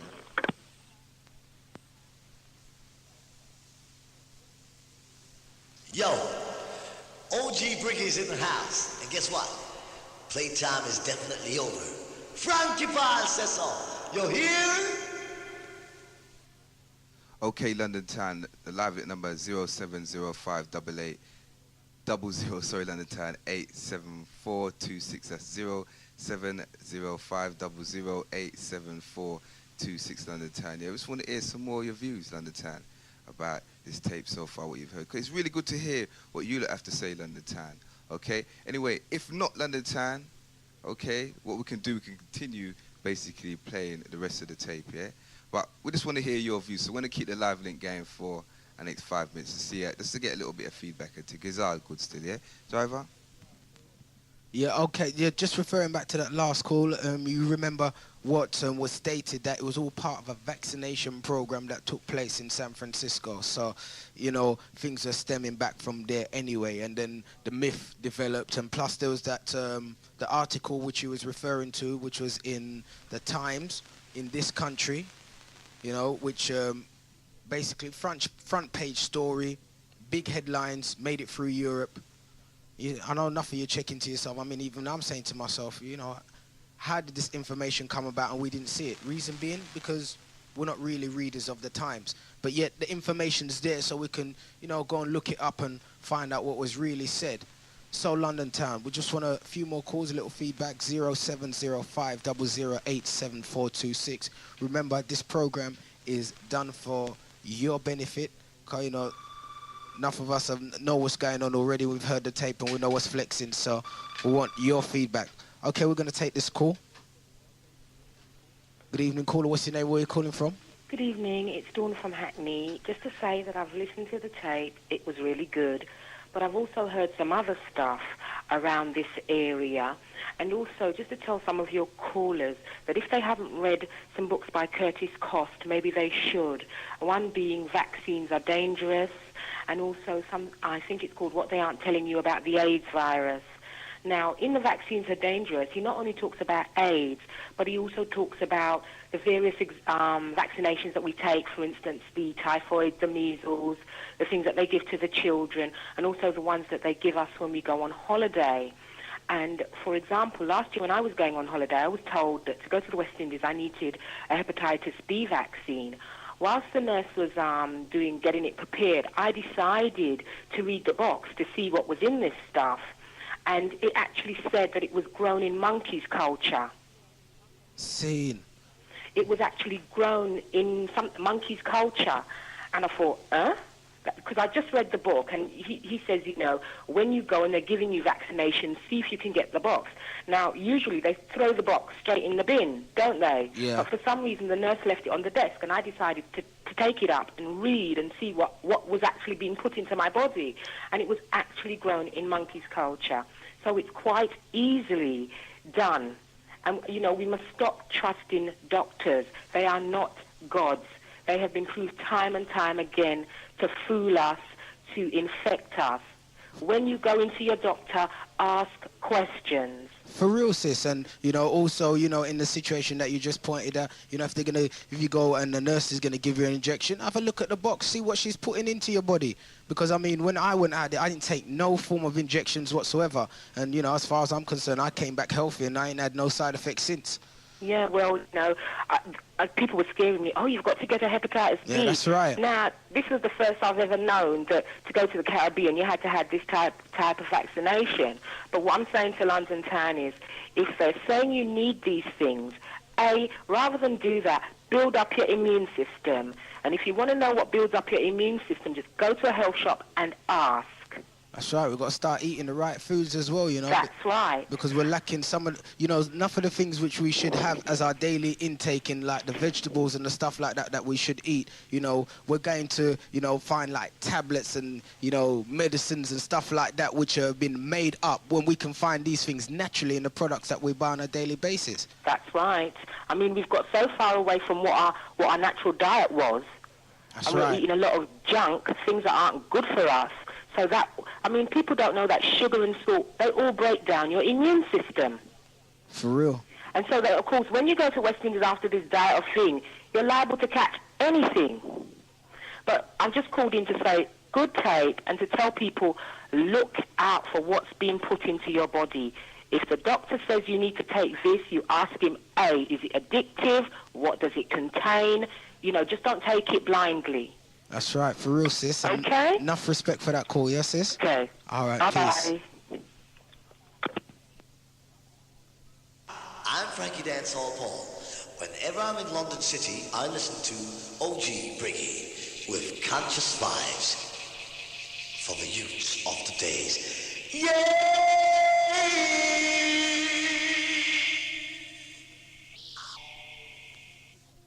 Okay, London Town, we got time for what? One more quick call, and then if it's all with London Town, we can just roll with the rest of the tape. But, you know, we just want one more feedback from you, London. 0705 008 7426, car. But it seems like nothing like out there want to hear the rest of the tape. Well, just give us a call and say, well, yeah, run the tape. Let us know what's going on in your mind, London Town. Time's rolling. It's all in your hands now. 0705 008 7426. What's on your mind, London Town? OG? London Town, don't feel shy now. Come on now. Yeah? Because we want everybody to know in the world right now that we're fully awake here and we know exactly what's going on. Don't feel no way to state your points of view over on the air. Yeah, we're going to take this call. Hello, Genesis Radio? Hello. Yo. Yeah, I run the tape, man, 'cause I didn't hear the first part, and I want to hear the second part, man. All right, G. Where you calling from, G? From Peckham, man. All right, nice one, G, yeah? All right. All right. All right, later. Yeah. Okay, London Town. Brothers request there. Take a couple more calls, yeah, because we, you know what I mean? The brothers and sisters may want to continue the talk still. So 2 more calls here, and we'll decide from there what we're going to go and do, yeah? So if you want us to continue basically on the town on the tape, yeah, phone through 0705 008 7426, yeah, or we can keep on reasoning, yeah. What do you want to do? It's all down to you, yeah. Anyway, London Town still. So what we're gonna do anyway, London Town, back to the A situation anyway. Are we going to hear what's been going on here and still continue just basically living our lives on this, you know, every day continuing, you know, checking the ladies and the fine dangles and the nice cars and the gold teeth and everything? Or are we going to get real, yeah? Anyway, we've got a live link. We're going to take this live link. Hello, Genesis Radio? Yeah, this is Ian. Let's road again. Yeah. Yeah, run the tape. But also I'd like to I'd like to hear a program in the future about our diet. That'd be very interesting. Our diet, yeah? Yeah, but I've got a series of session tapes on that still, yeah? That's cool, yeah. I'll wait for the tape. Yeah, all right then, G, yeah? All right, yeah. go. Okay, London Town is public demand, you know what I'm saying, G? Okay, all right. We're going to keep on rolling. Because we know London Town still, we know you out there, London Town. You know, sometimes when the live link goes off, it's just beer, idiot talk sometimes. So sometimes it's really good to just sit down here and just penetrate on what's going on, because it's all about information right now, yeah? Okay. Driver, you want to say anything? Yeah, all I can say, London Town, you know, for those who've been listening to tape from the beginning, just kick back, max, and relax, and just listen to what's being said. And then we'll just pick up the action and, you know, we can discuss what's going on after the tape. Okay, I will, you know, roll it. Now, is the AIDS virus something that's going to die out naturally? There have been recent reports that heterosexuals needn't worry. The virus is not, it's just a sexually transmitted disease, and it's not very transmissible, and that there's no evidence that it's spreading into the heterosexual population, although the numbers of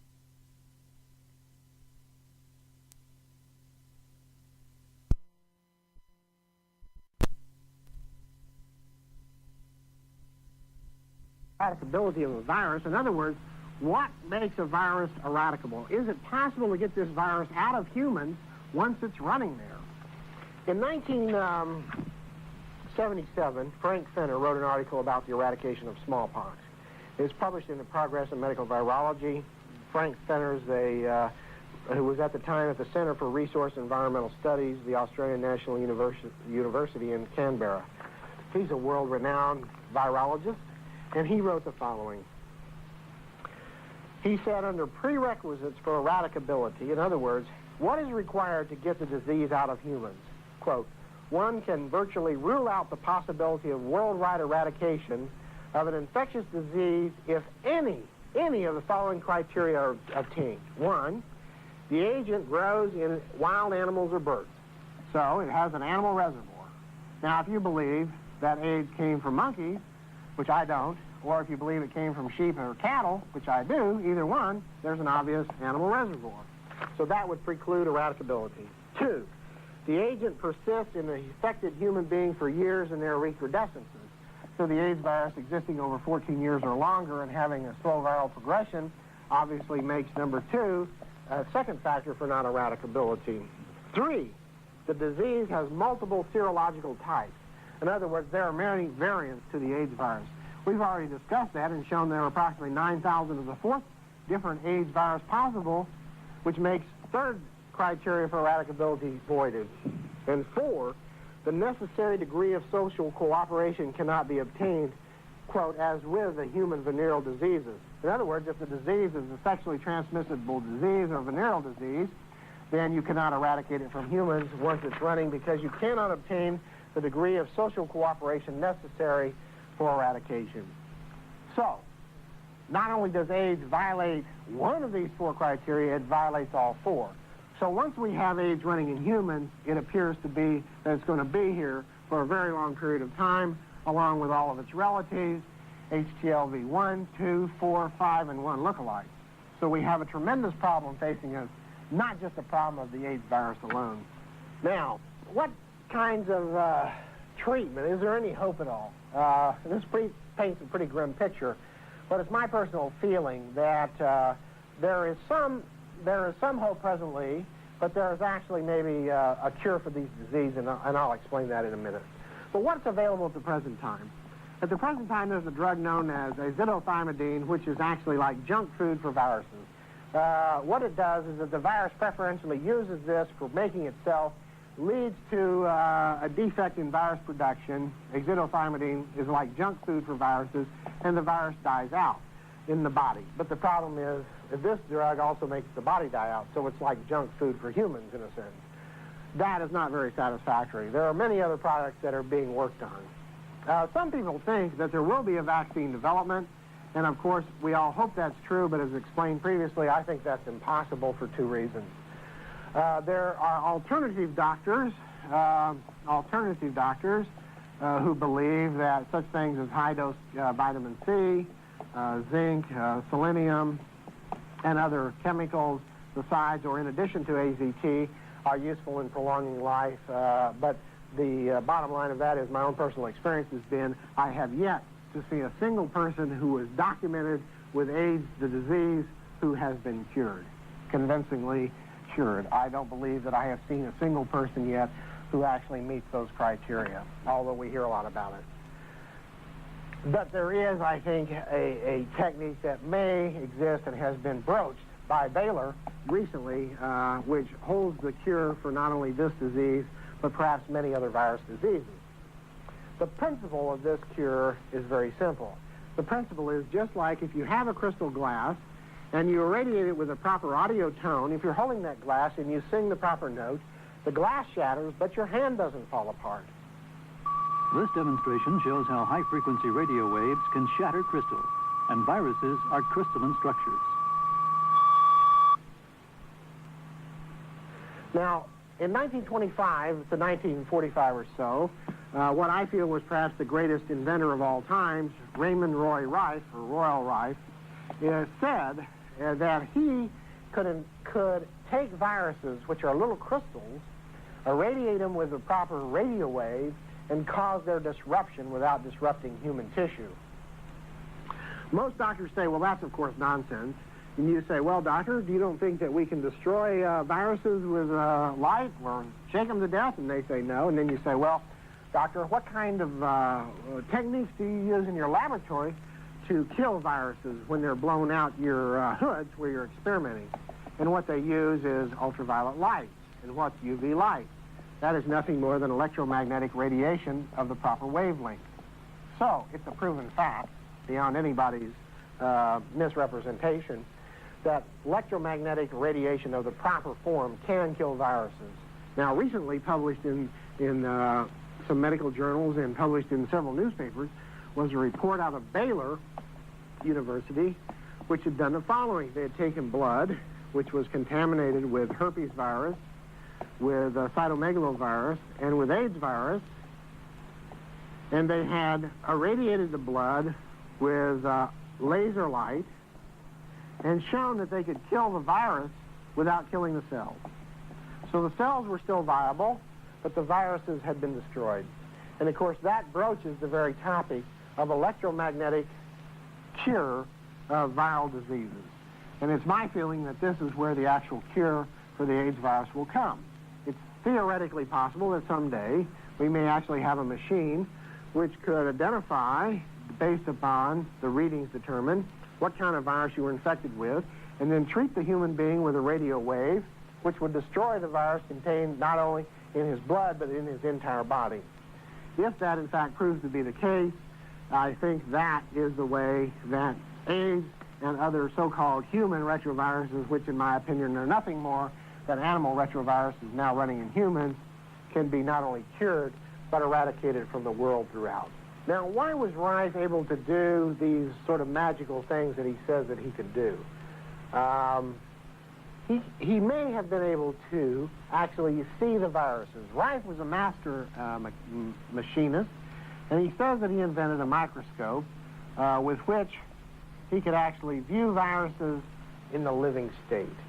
He says that the microscope had a magnification of 70 to 100,000 times in living tissue. Now, I don't know if Rife actually invented this machine and could view viruses in the living tissue, but I know that these machines actually exist. None of them are presently in working order, but if they in fact existed, and if in fact what Rife said is correct, that he could view viruses in the living state, of course, he may have been able then to determine what he called the mortal oscillatory rate, which was the frequency at which he would irradiate the virus or other bacteria to kill it.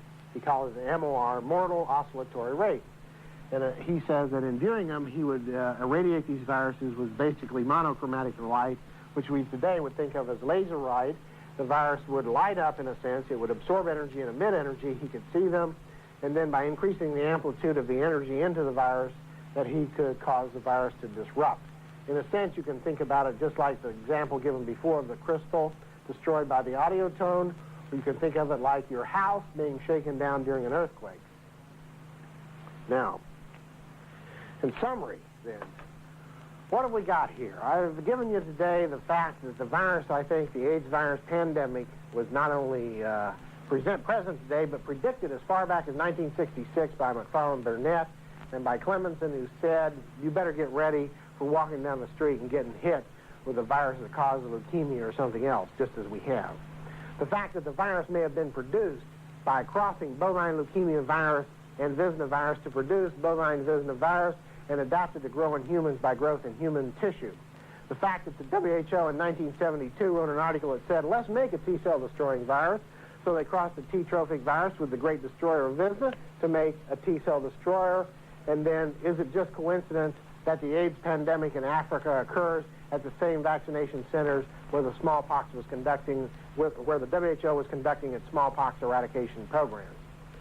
What are the myths of AIDS? AIDS is a homosexual disease is obviously a myth, that it's going to have a very short incubation period, that it came from African green monkeys, that it's going to die out in heterosexuals, that it's no problem, et cetera, et cetera. All these things I call the myth information of AIDS, and I've covered all that. And then the final is what can we expect to cure this virus, not only in the near future, but perhaps for all time. And I think that the cure for AIDS will lie in the reconstruction or redevelopment of electromagnetic or electrophysiologic techniques which will allow for identification and perhaps for then obliteration of viruses either in blood extracorporeally circulated and treated extracorporeally or actually irradiated as man with a radio wave or carrier wave passing through them and destroying the virus inside the human being.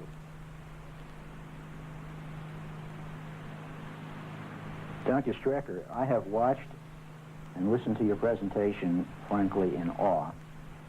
And it occurs to me that if only a small portion of what you've been saying is true, that we as Americans have been, frankly, led down the primrose path by those in power who have been giving us information regarding the AIDS epidemic. What you've actually said is that the AIDS epidemic not only did not come from the green African monkey, as we've been told.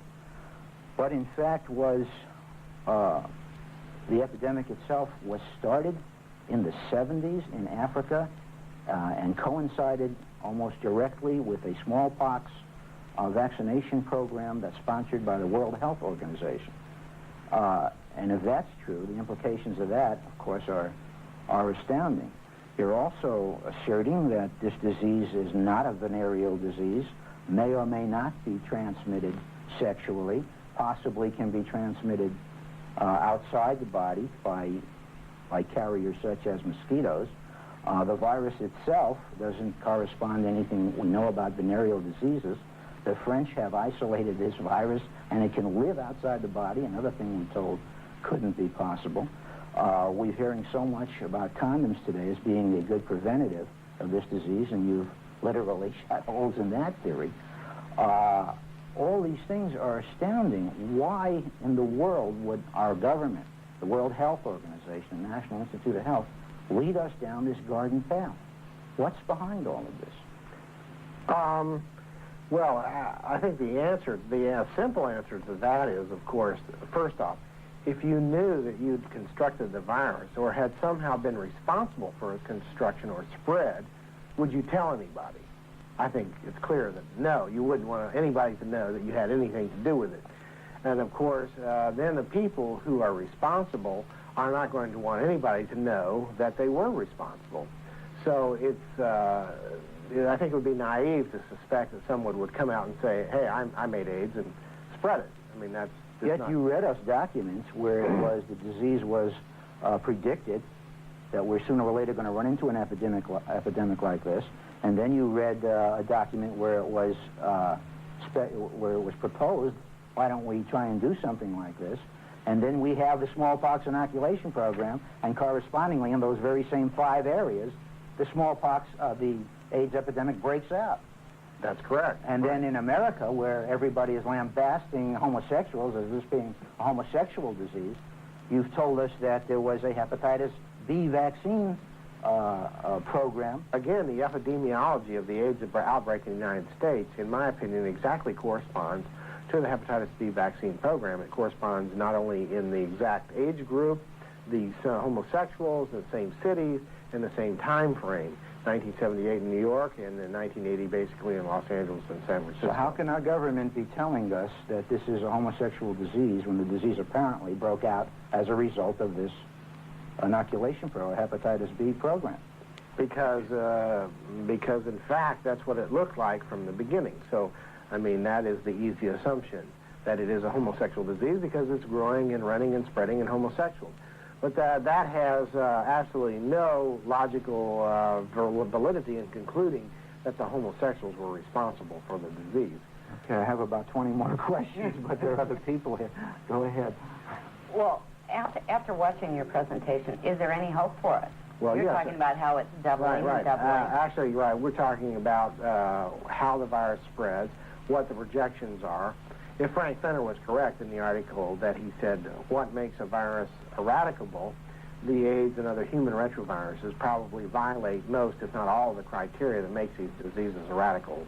In other words, they can never be eliminated from humans once they're running in humans, short of the redevelopment or new construction of the Rife techniques, which might allow for wide-scale treatment of entire areas simultaneously, if in fact what Rife said was correct, and that was that you could treat a human being by a radio wave that would kill a virus in that human.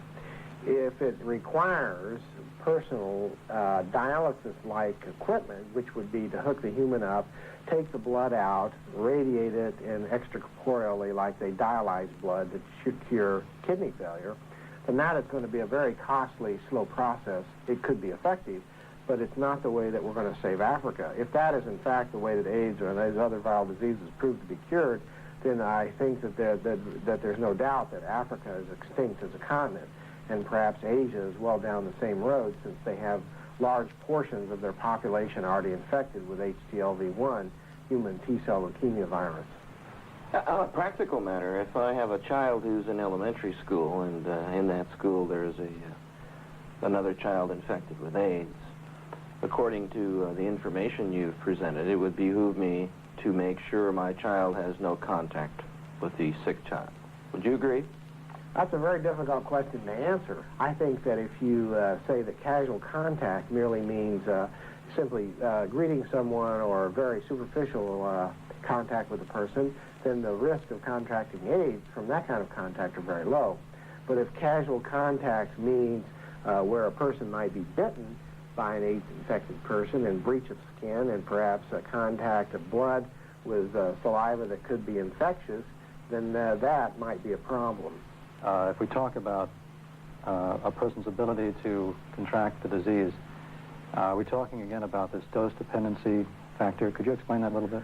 Right. Again, the question, well, it goes back to how is the virus actually getting from one person to another person. And still, I don't find any literature or data that actually tells us how a person, one, male or female, has infected another person, two, male or female. In other words, whether it's homosexual to homosexual, homosexual to bisexual, or homosexual to heterosexual, or heterosexual to heterosexual, there's really no data that says how the virus is getting from the first person into the second person, short of direct transfusion of blood or blood product. So now, the question is, how many viruses have to be present before the person is infectious? How are they being transduced across from one person to another? And at what phase during the first person, if he has AIDS, say if I had AIDS, at what course or what phase during my AIDS life am I really infectious? Is it more infectious in the beginning, or during the middle of the course, or at the end of the course? Those questions, so far as I can tell, have never been answered. All right, so if I were to take an AIDS test and test positive with HIV, what would you say? Did I have a good chance of contracting AIDS? I'd say that, forget it, or I'd say that you have a very good chance of dying prematurely due to that infection, and I think that chance is 100%. I think that 100% of those who get infected with the putative AIDS virus, HIV, human T-cell lymphotropic virus 3, will die prematurely before they would had they not been infected. From an immune system breakdown? Not necessarily. There are other diseases that could kill you without ever developing AIDS. For instance, a great number of AIDS patients develop AIDS dementia, which is an impairment of mental function. It's motor impairment, cognitive impairment, and neurological impairment due to the virus acting on the brain. You can die of that virus acting on your brain before you actually ever develop any of the criteria that might say, well, this is AIDS. Is that the brain rot you were talking about? Yeah, in a sense, that's the brain rot, right? Like Visna, the mother of what I call the AIDS virus. So now that the definition has been expanded only recently, well, some of those patients with AIDS dementia may well be included. So in AIDS, the definition. But there are other diseases that, like that, that could kill you before you actually ever developed AIDS, the disease. You see, there's a big difference, at least in definition and practical terms, between having AIDS infection and having AIDS, the disease. Many people so far have AIDS infection, but only 50,000 or so have developed AIDS, the disease, and half of those are dead. I think that 100% of those who develop AIDS infection will die prematurely. In essence, you're saying that those many hundreds of not only physicians but scientific researchers who have been entrusted with looking into this matter are, in a sense, totally lacking in integrity. Or is that my interpretation of what you said? Well, I'm not sure I can say that they're totally lacking in integrity. Well, are you saying they're just not too smart? No, I'm not saying that either. Well, what are you saying? I'm saying that it is not in their interest necessarily to always tell you the truth. That is not, I mean, there are certain instances here. That's a lack of integrity. Yeah. Well, there are certain instances here where I think it's clear that they've been lying. For instance, to say that there's only one AIDS virus. Well, that's really not right. There's a field effect. There are millions of different AIDS viruses. Every AIDS virus isolated to date is different. Again, if you made this virus or were responsible for its spread or had something to do with its spread, are you going to tell anybody? I think the answer is obviously no. Well, I agree with that. I mean, that assumes, though, that there are either a very small number of individuals running the show or that you're a very extraordinary person. Because there is no one else saying this. Well, that's not correct. There are many other people saying it. It's been discussed worldwide. It's only been recently that this question has been discussed in this country. Dr. John Seal of the Royal Society of Medicine has said that the virus appeared to be man-made in a sense long before we did, but he couldn't exactly construct how that may have occurred. We sort of gave him maybe the information on how the viruses could have been recombined to produce a new AIDS-like virus. Jacob Siegel, an East German biologist who said that the virus was constructed at Fort Detrick in a biological warfare project. Again, if the virus is its own constructing agent, and the virus could have arisen in any laboratory at any time, more or less, since the development of human tissue culture, which arose in 1951 with the death of Henrietta Lack, every laboratory in the world is suspect. And, of course, that makes all the scientists very nervous because they say, well, I surely didn't come out of my laboratory. So, in essence, you're talking about a Chernobyl of molecular biology, in a sense. And exactly correct. Actually, if you look at the predictions in testimony before Congress, the actual predictions was that a Chernobyl accident or a 3 Mile Island accident was predicted by a physicist to be something like 1 × 10 to the minus 18. The chance that it would happen. That it would happen, right. Whereas the chance of a biological accident of this nature was 1 × 10 to the minus 14th, or basically 10,000 times more likely to occur than either a Chernobyl or 3 Mile Island. Dr. Strecker, how can you account for the spread of the AIDS virus in such a monumental amount of cases in countries like Brazil or other parts of Latin America or Haiti? Right. Again, I think the Haitian explanation is quite simple. If you look in the Monday, May 11th, 1987 article in the front page of the London Times, what's documented there is that at the time of the smallpox vaccination campaign of the World Health Organization in Africa in the mid-70s, 15,000 Haitians were in that program. In Africa? So, in Africa. Yeah. They were there working.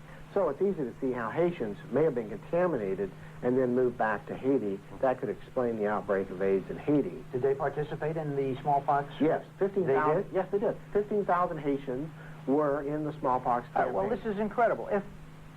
If in fact the outbreak of AIDS corresponded with the smallpox vaccination situation in the mid-70s in Africa, everybody knows about that. Who did it? They should know the results.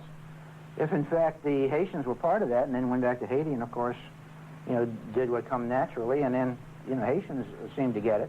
If in fact a homosexual outbreak in America is tied into the hepatitis B vaccine program initiated by, was that NIH?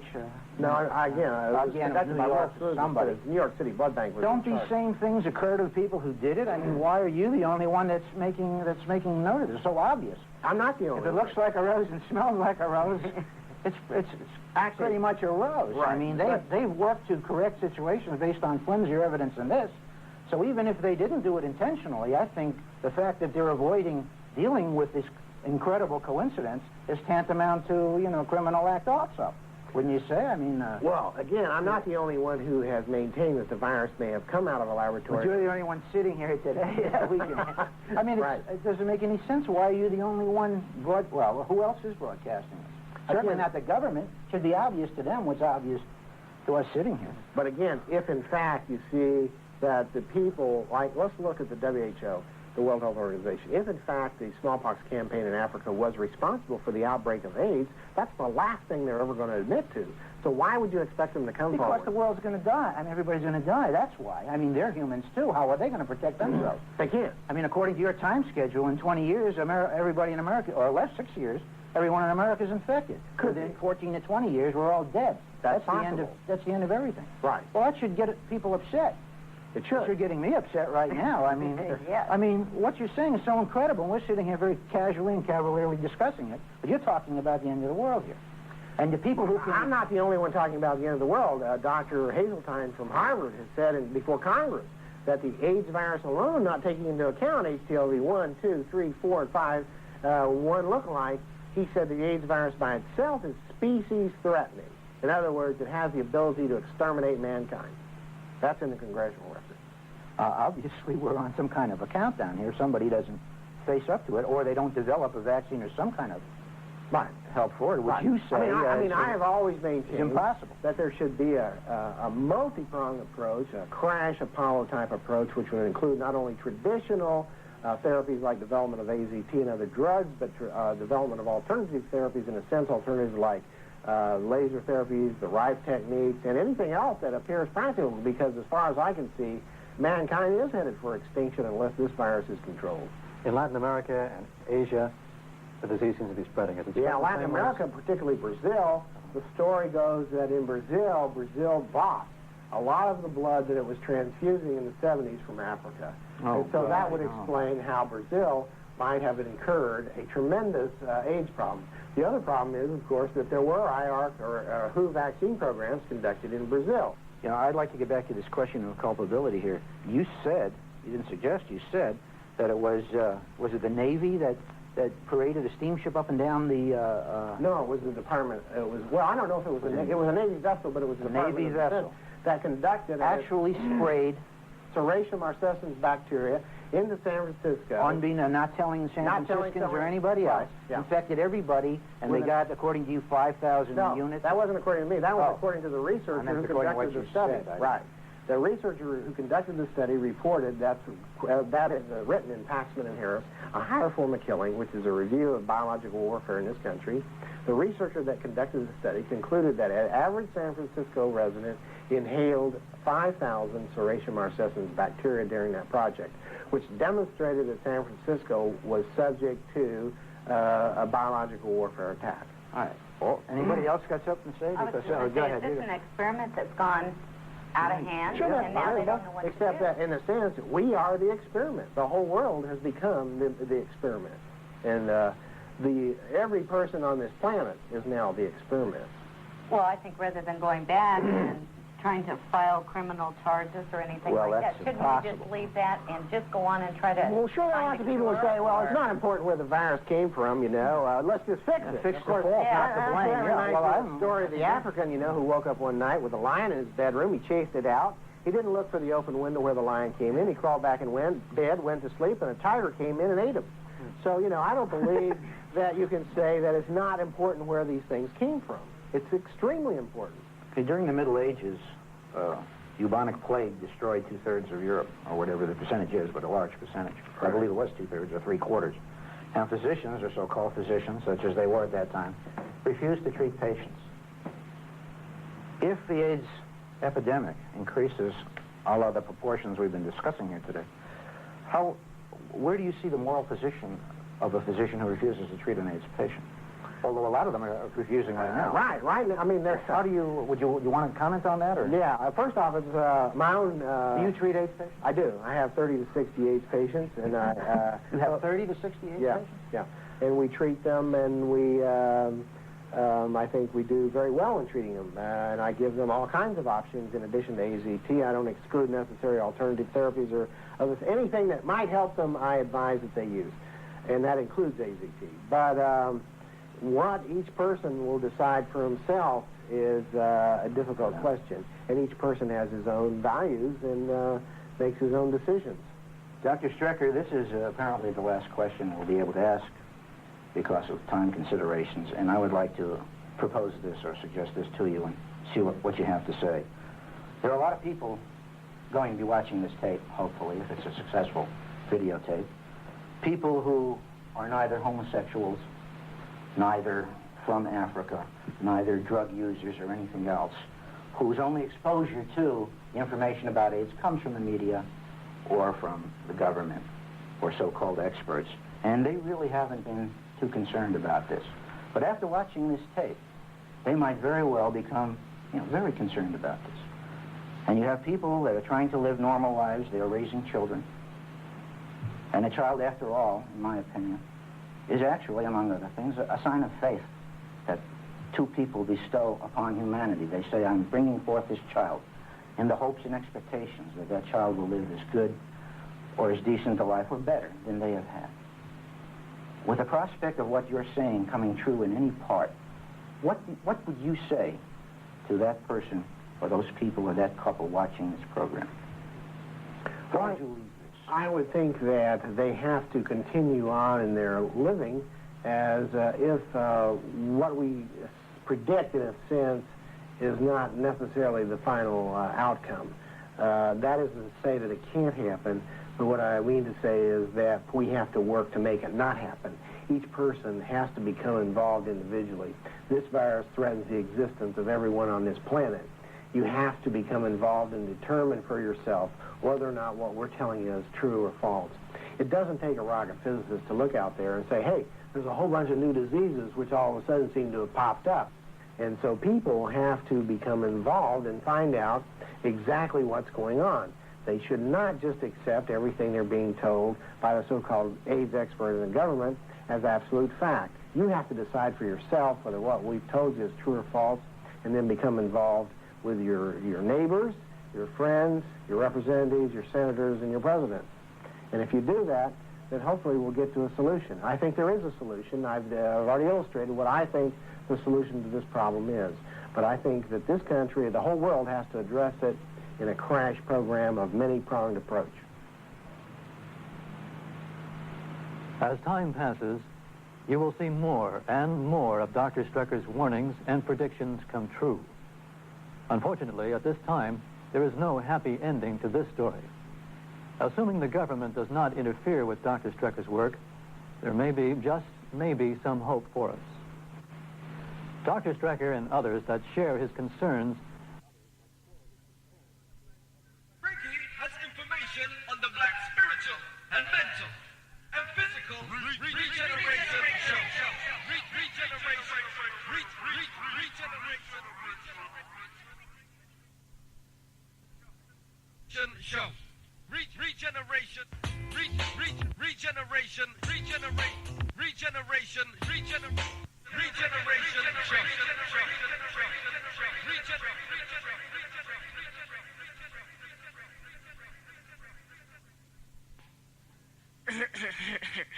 Alright, everybody. My name is I'm not telling my name, but one time, I did blind and I did like one with some wickedness on this earth. Yeah, for real. To understand, listen, the spiritual and mental and the physical regeneration show. Right? Wanna hear me? Alright. Can be no blind again. And run to tell a friend. Yes, London Tom, I'm not blind again, so I go wrong go telling a friend. So London Town. The main thing is London Town, yeah, is that, you know, the bum says you can't say that you never heard information. You can't say you don't know no more. So now, we're all supposed to be walking around with our third eye open. So now things should be most definitely getting better for us. Should be going backwards. Yeah? Okay, anyway, London Town, yeah? 22 the hours of 1 o'clock, where we should be joined at the top of the hour by RB. Okay, London Town, yeah? And what we're going to do, boy, I'm suffering bad to see with this flu, yeah, he's the driver, man. Anyway, London Town, what we're going to do, yeah? Driver's got a few points here, what I've seen him scribble down here, what he's going to quickly go over here, and then what we're going to do, we're going to go straight into another session by Dr. Small here, and this session is entitled Melanin, but hear me, London Town. Bad boy collector's item session, just like what you just heard a minute ago by Dr. Robert Strecker. So don't take your fingers off the record button, yeah? Driver? Yeah, London Town, just a few points that he pointed out, you know, which we should definitely look into. You know, out there, people out there who like to go and find out what's actually happening to. The information which he said, which was world known, the issue in the Times, just for any of you who didn't catch the date, was the May the 11th issue, 1987. Yeah, the Times. Okay. Also, he pointed out that 1972 was when the program started by the World Health Organization. He also pointed out about a cure. Now, you know, basically what he's saying is that there is a possibility, because as we know that our body responds and vibrates to certain tones, and he's pointing out that, you know, there is a way with electromagnetism, you know, because that's basically some strong stuff, London Town, and, you know, that's the basis of enough stuff, you know, for those who directly know, because he pointed out it's crystal based, so it's possible to eradicate that actual virus by vibrating a certain tone. But you're gonna have to get into that deep. And also pointed out about the AZT. Basically it doesn't work. It's junk food. But London Town, you got the information. You know what's taking place. So I don't know if we're gonna have any time to discuss anything. But Briggy says we're gonna go into a next tape. So we're gonna shoot into this next tape, London Town, and just keep it locked. And if there's time, we'll just pick up and see what I got. All right. Hopefully, driver the RB comes in late. Okay. Anyway, just want to take time to big up the Honeypot crew. That's Errol, Chef, also Yardi, the Honeypot crew. London Town. So when I'm eating from my missus, believe me, I'm dining there. London Town Solution Way. Make sure you go down there. Driver just said big up Chef in here one more time, yeah. Anyway, don't forget also London Town, yeah, the Tuskegee Experiment, yeah, a book called Bad Blood out there by James Jones, yeah. That's the Tuskegee Experiment.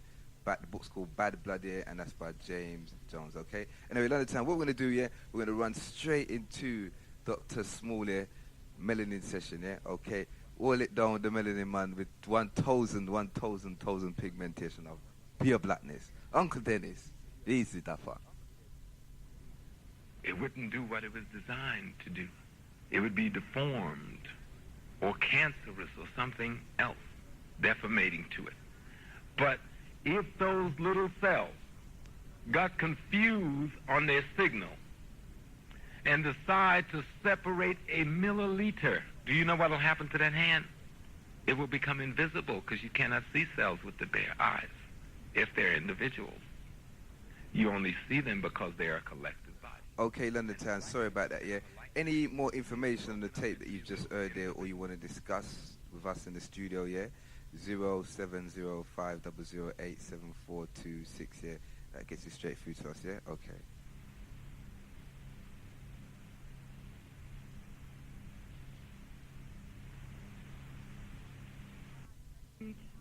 To the community to provide lectures of this kind on our history and our culture. So the University of Life series is committed to re-educating our people about their great legacy. And I'm Professor James Small. He is the president of the Eastern Region in New York City of ASCAT. I mentioned this group to you before because we have Sister Joan Lyons here, who is part of the Queen Study ASCAT group. He is also professor of Africana Studies at City College.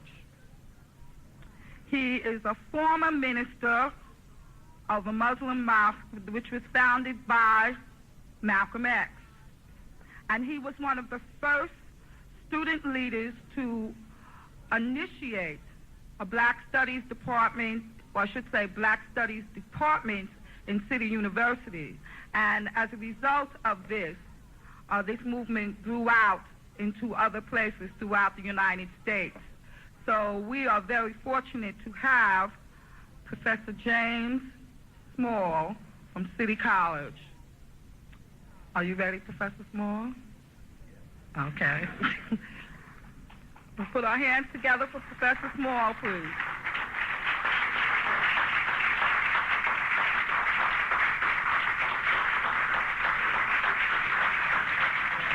Thank you, Sister Diane. I'm sorry I'm a little bit late, but I'm Dr. Jeffrey's student, and had my boss been here, you'd be waiting another half hour. But today I hold classes on holidays, and my students are compelled to come to my classes on holidays. Some people think that rather cruel, but I don't give my students written exams. And so my position, if we don't have exams, we have to develop another way of learning. And part of that learning is that we will be together every single weekend throughout the semester. And that's a 3-credit course. It's called Religion and Survival. Everybody in my class get an A coming into class. And you have to do 2 things to maintain that A. You have to maintain attendance, except when you're ill or family crisis, then you must call me in advance or immediately thereafter. And you must write an analytical essay on every lecture every week and put it in your folder. And as the folder grows, your A gets more secure. If you start getting a thin folder, your A gets less security. If you are absent, your A gets even less security.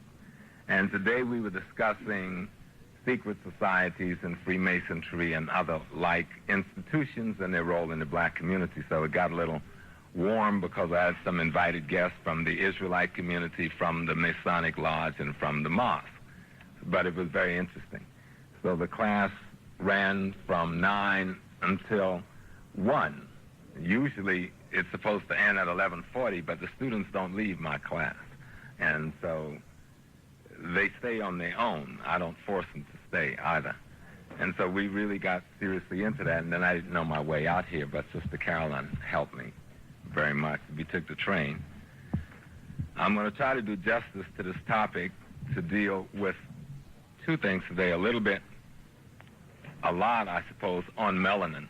Now, I take a rather scientific approach to this melanin thing. There have been a lot of confusion about it.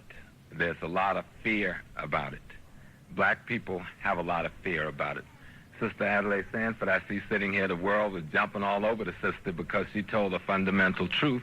People didn't understand the truth, and they tried their best to keep you from knowing that truth by trying to attack Sister Sanford and said she was defaming black people and so forth.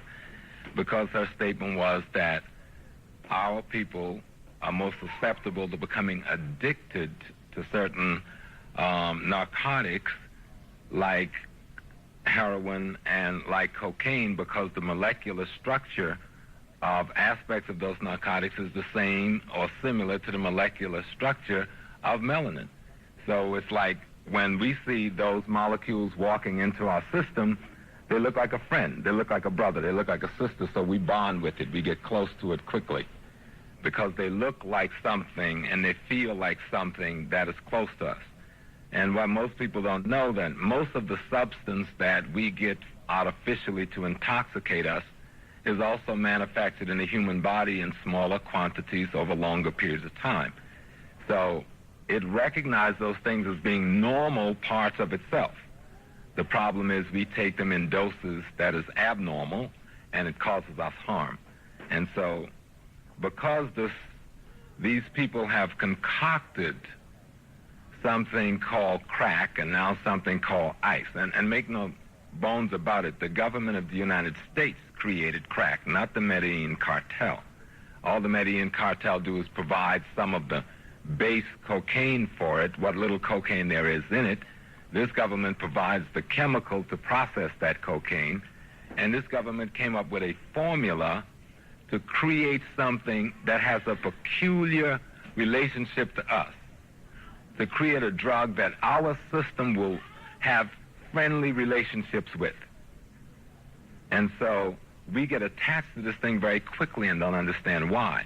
It should be called a black designer drug, because that's exactly what it is.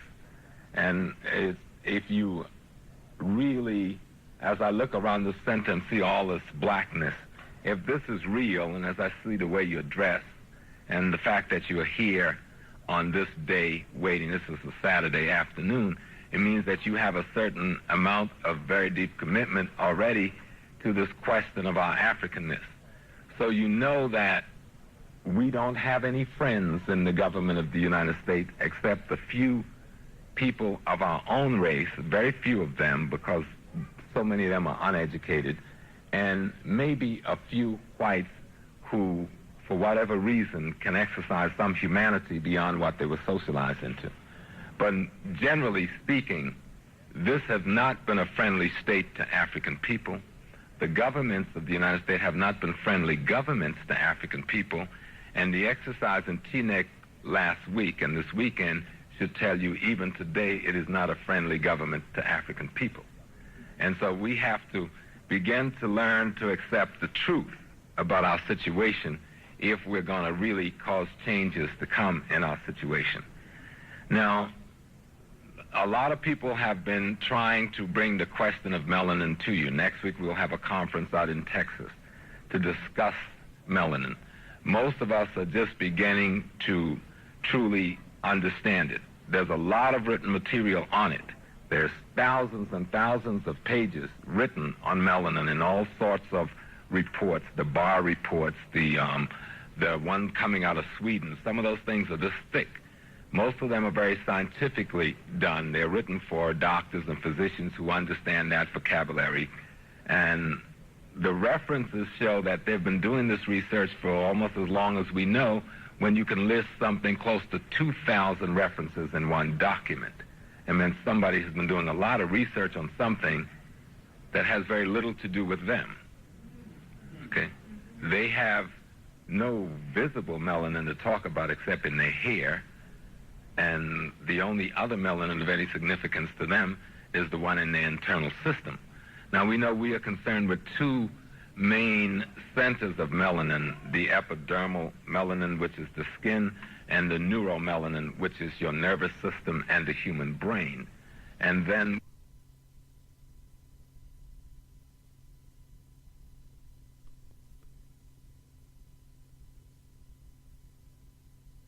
at that moment where the agreement is made that there will be union, that it explodes into a black glob. And he's calling that black glob melanin. And out of that black glob comes the formation of the human brain and the human spinal cord, and then everything else proceeds from there. Now, the melanin is manufactured in the human brain at the center of the brain in the place that we call the pineal gland. In African people, that gland is pretty much functional. In Europeans, it is calcified. Now, another position that's got to be made clear so you understand. Myself and others, following the lead of Diop and the information that's available, do not see Europeans or Asians as another race. This whole thing about race is really just a diffusion on the part of the European element of the human race so that they might, from their inferior position, keep control by causing others to feel inferior through their methods of control. That we see the Europeans as being Africans that have mutated into a deficient biological form. And you know, when you say that, you got to put it in a context, because people say, well, that's pretty racist, Brother Small. That's Shockley or Jensen. But their science and their biology and their chemistry substantiate this statement, that the mutation that took place was necessary, and that some Africans who left home some centuries ago, hundreds of thousands of years ago, in the form of the man we call the Grimaldi, that's the last black man found in Europe. Now, and that's also the oldest man found in Europe. The oldest skeleton remains in Europe is called the Grimaldi. That man is black and woman. And this is before the Ice Age. After the Ice Age, we began to find the one that they call the Neanderthal. We began to find the mutated man. We began to find one that has not only, we think of pigmentation or melanin only in terms of skin color, but that's the least of what melanin is about. The skin color is the result of a fluid that's constant, that's always coming there because you're losing it all the time, so you have to replenish it all the time. And it's simply a sun shield in the case where it's at the epidermal level.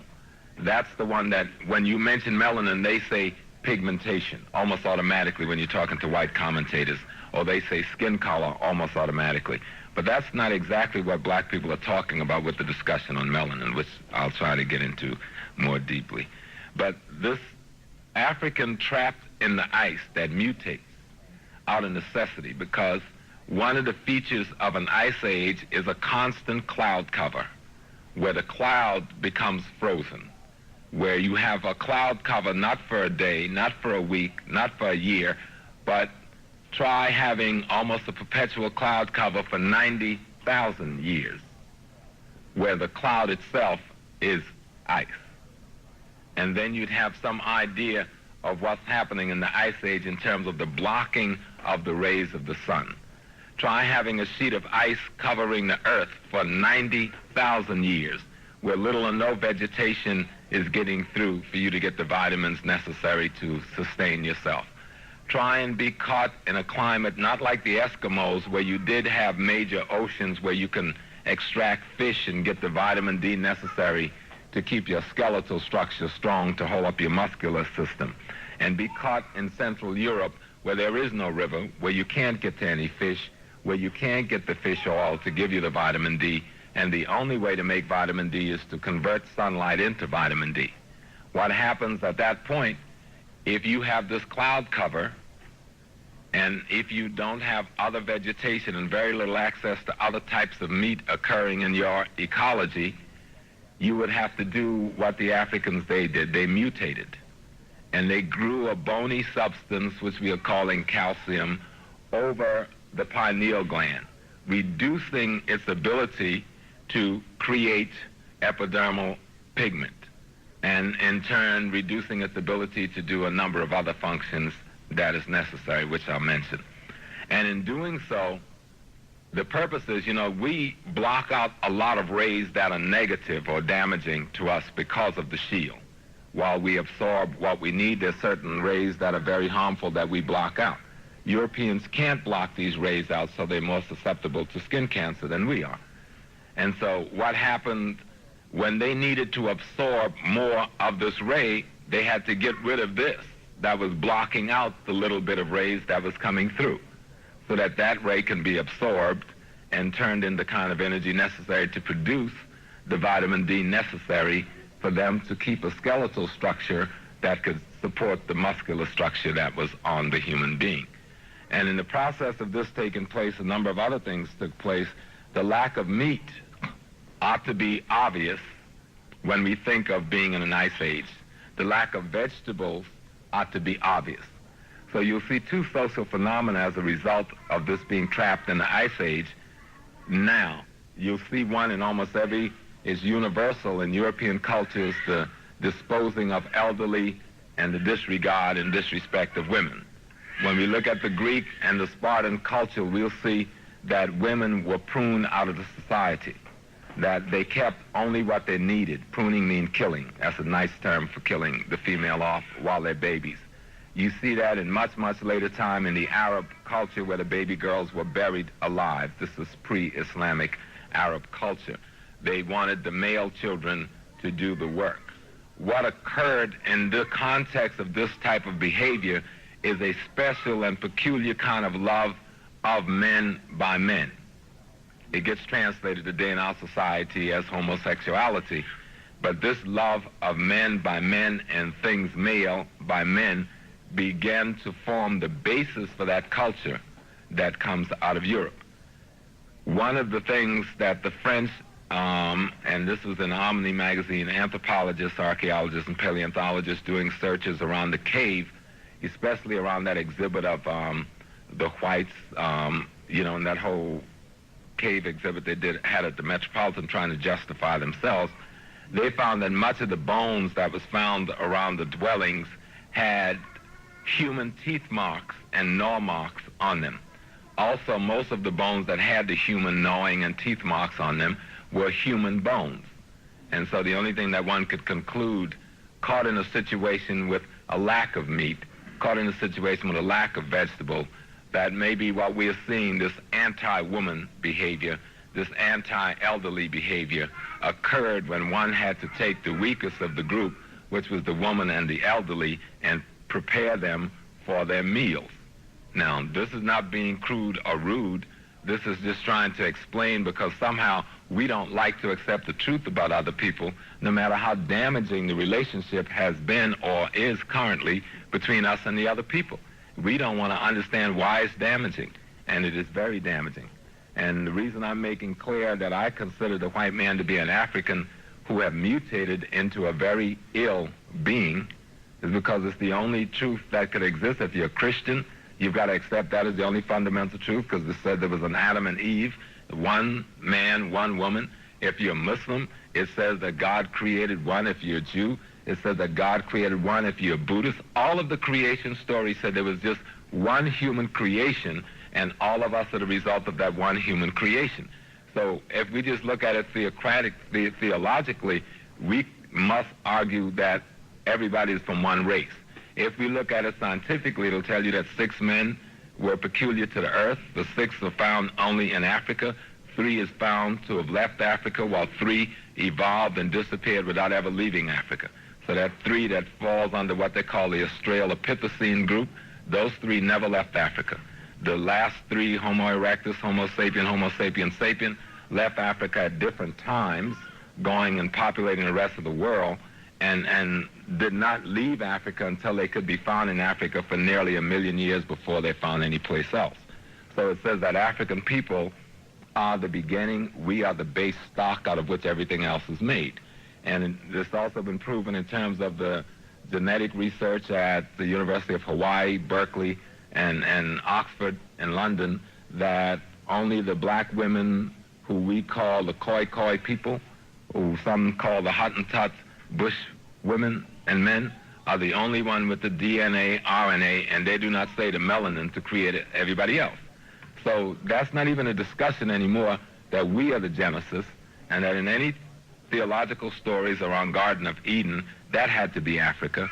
And since those things are constant, because if you read the Bible correctly, you'll see the river Gellhorn and so forth, and you realize that the river they're talking about is down there in Ethiopia, and in order for a garden to exist, it had to be about where Sudan and Egypt border meets now, in the center of the garden.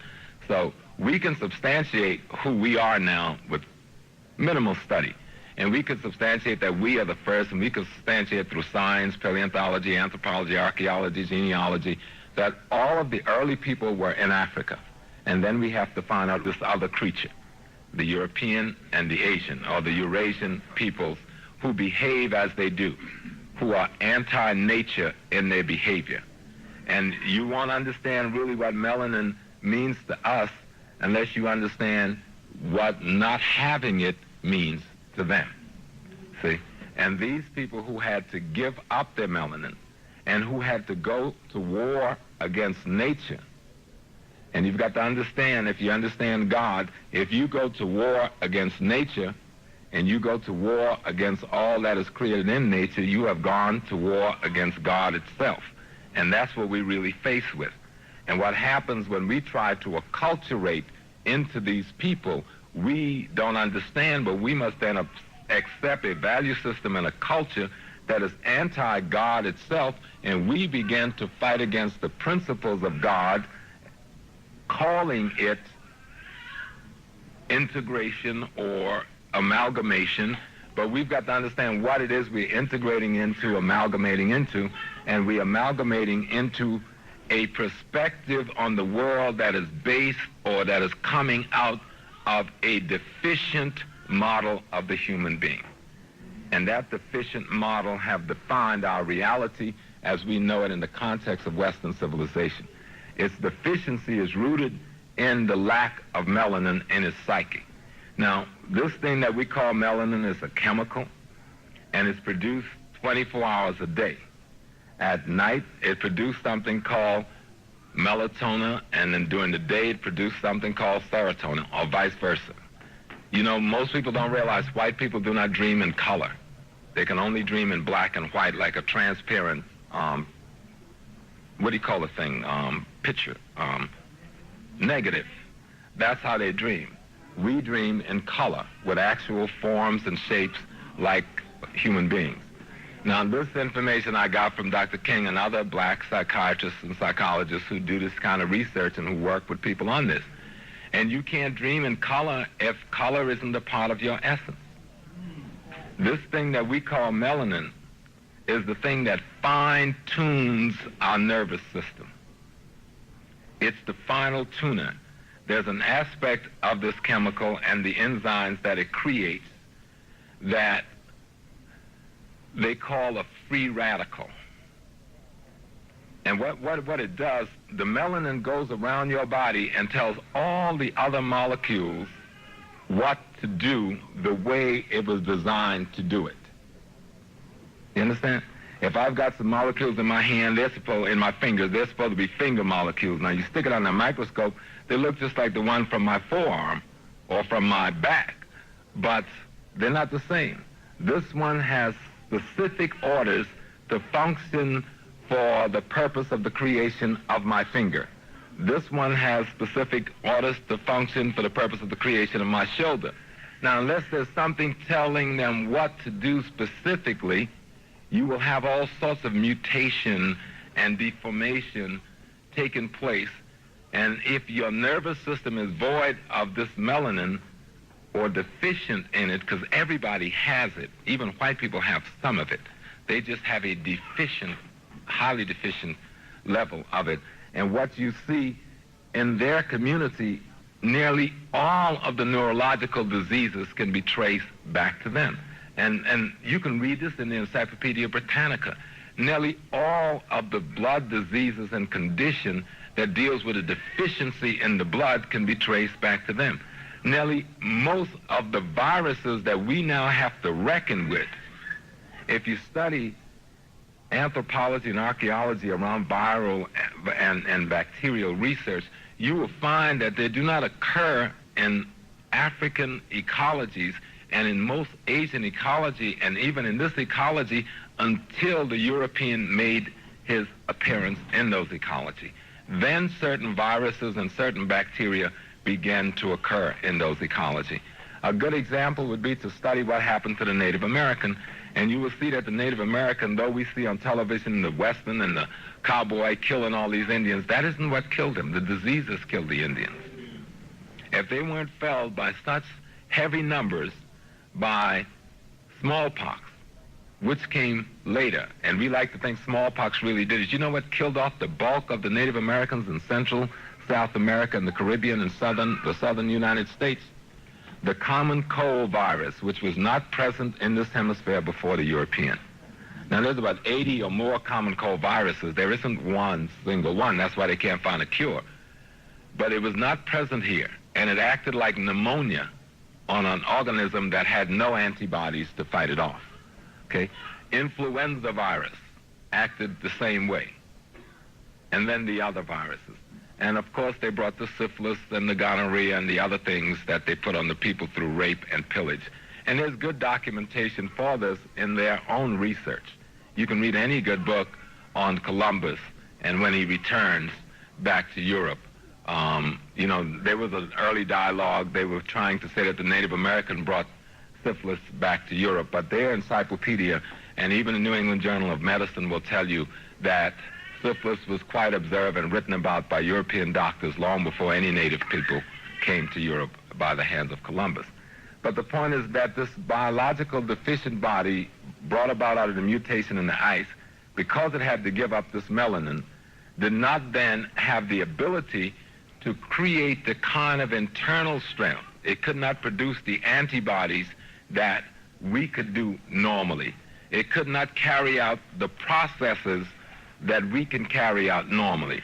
The African body is centered such that this melanin acts almost like when you're in the space. What's the thing that keeps the balance? I'm kind of tired. I was up until 1. What is it called? Yeah, it gives the equilibrium, but they have a thing that keeps the balance. What is it called? Right, it'll come to me. But the melanin is that thing that keeps the balance. When we dance, we think nothing of it, right? We always say black people got rhythm, white people don't have rhythm.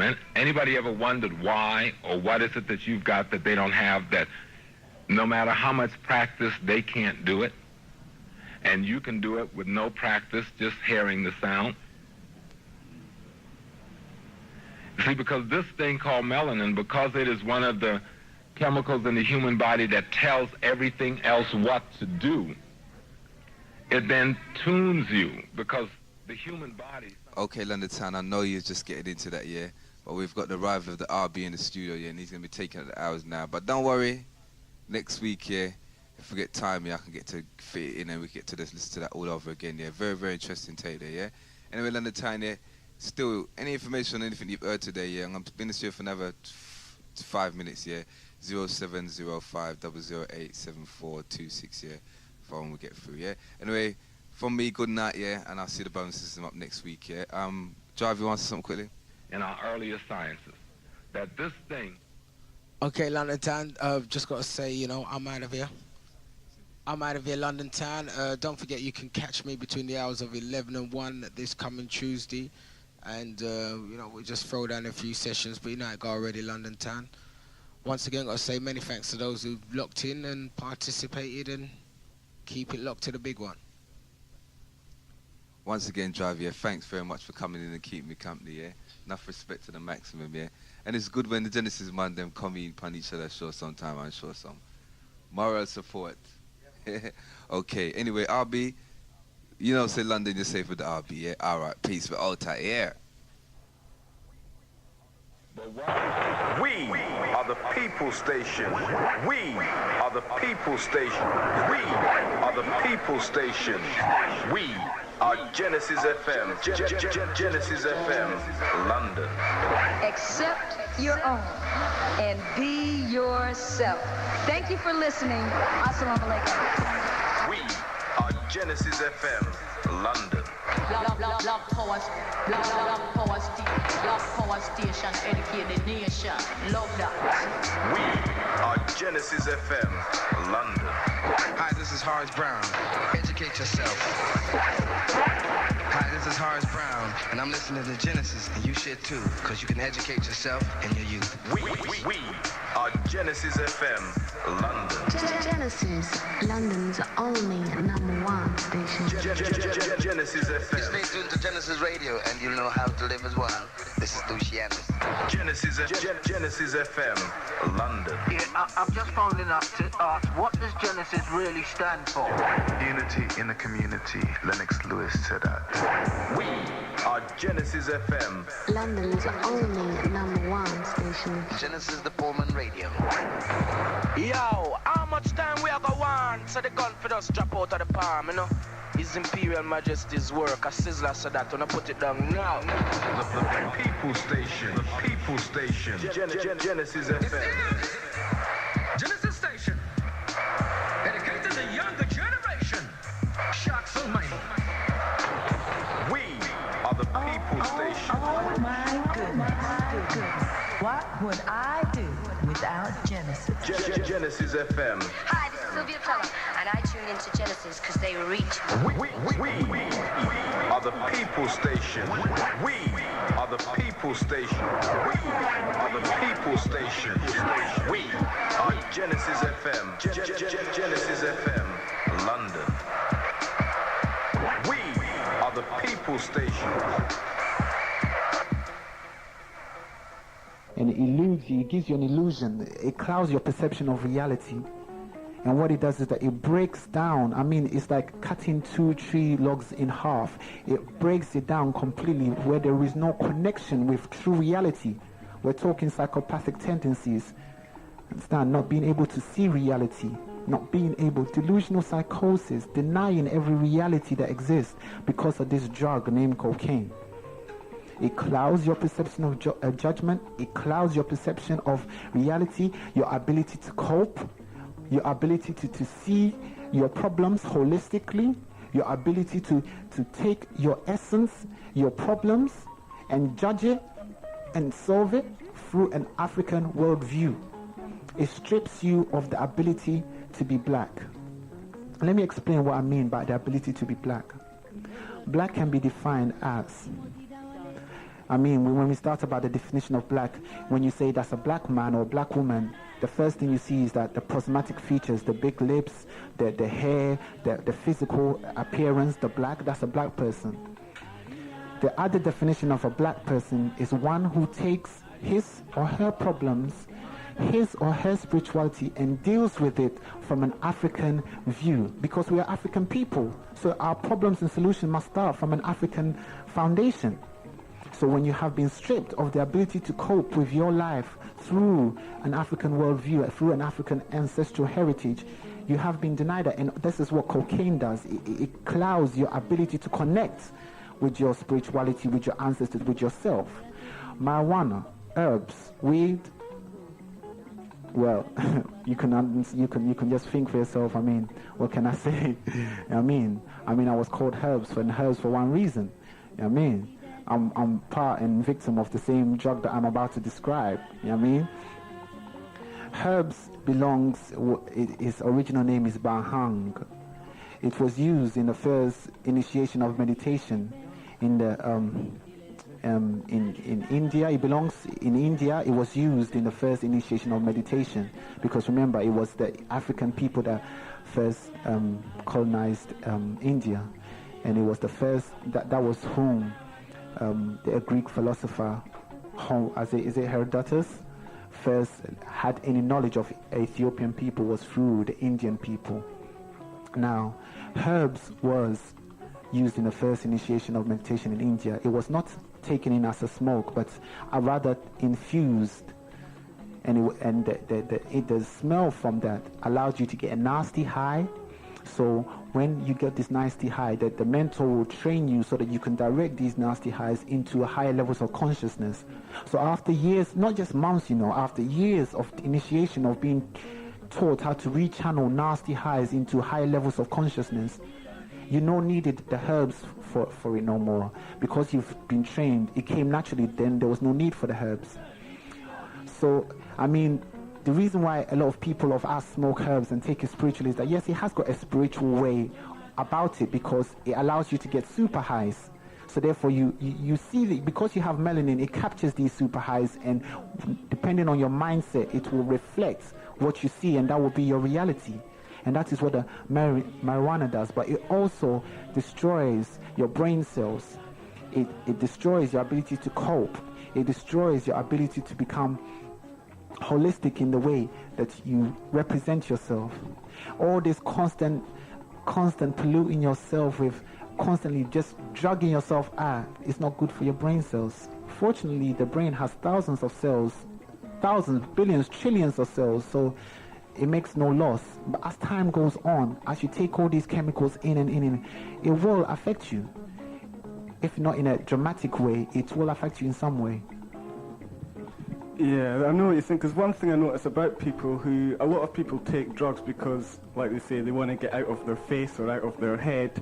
It's like they don't actually take drugs for any kind of spiritual benefit as such.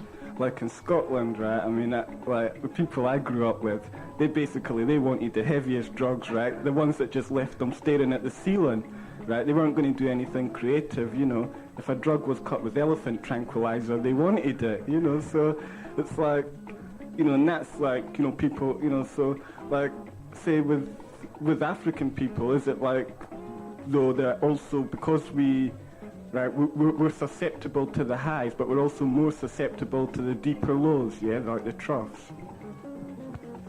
Yeah, that's obviously one of the side effects of having, it's not a curse to have melanin, but because melanin is like a super conductor of electricity, it's like a super giant conductor of electricity, of light and everything that enters into its frame of view or anything. Remember, the black hole represents also melanin because it absorbs everything. The black hole does exist, and it absorbs everything that is in front of it. It captures light, everything.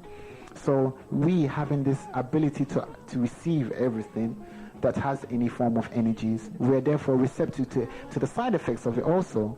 That is why you must remember, I'm not advocating that people should go out and smoke herbs or not to smoke herbs. What I'm saying is that if you know what it is that you're doing and use it sparingly.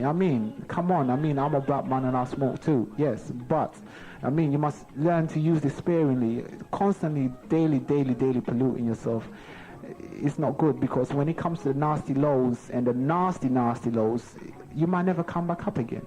You never come up again because of the fact that you have not been trained to elevate your mind to a point where you will say to yourself, I will not be overcome. The unmovable yet moving. You move when you want to and not before. Yeah, okay. Because another thing as well is like if you do take herbs spiritually, then it's like what you do is like you maybe boil up a pot, you have it as a tea, but you cook your food, you prepare your food. You don't become addicted to it to the point where you need your drug before you buy your food, or you need your drug before you put food on your children's table. Whereas like in this society, it's like, the excess drug consumption is what it's all about. And also another thing is like a lot of drugs are, like for instance with herb, a lot of people mix it with tobacco, which is like, you ain't getting much high from that. Okay, let me get that. Oh no. Yeah. Yeah. Yeah, nicotine was, well, at one time, it was a fly killer. It was used for killing flies. I mean, it was used to kill fly. It was like, you know, these pesticides. That is what nicotine was at first. It was used to kill all forms of insects before it was then like filtered down. But yet it still has its property. Nicotine still has its property. Tobacco still has its properties of the fact that it will harm you. Just because black people are the most healthiest of race, it doesn't mean that we're immune. It doesn't mean that we're not receptive to these sickness. It doesn't mean that we're not receptive to AIDS, to cancer. It doesn't mean that. All it means is that we have a higher immune system. I mean, abuse that, and boy, I mean, it's down to you. I mean, abuse that and it's down to you. But use it to a point where you can actually see life holistically. Then you're looking like Imhotep, using Mahat system, like Sister Jasmine said, using the Mahat system, truth, justice, righteousness, harmony, and order. I mean, so nicotine, nah man. Yeah, okay, thanks a lot, yeah. If anybody wants to phone in, yeah, the number is 070 500 87426, yeah. Got the live link up and working. It's the first live link I've had in about 6 weeks or something. So, you know, you can just, anybody can phone in and bless it. Yeah. Okay, yeah, Eddie, yeah, right. I mean, you're talking about all these great things that melanin does for black people, right? But, you know, if melanin makes us so great, so physically strong, so mentally strong, so spiritually strong, how comes, like, anywhere you go in the world, it's like black people at the bottom of the pile? There was, before the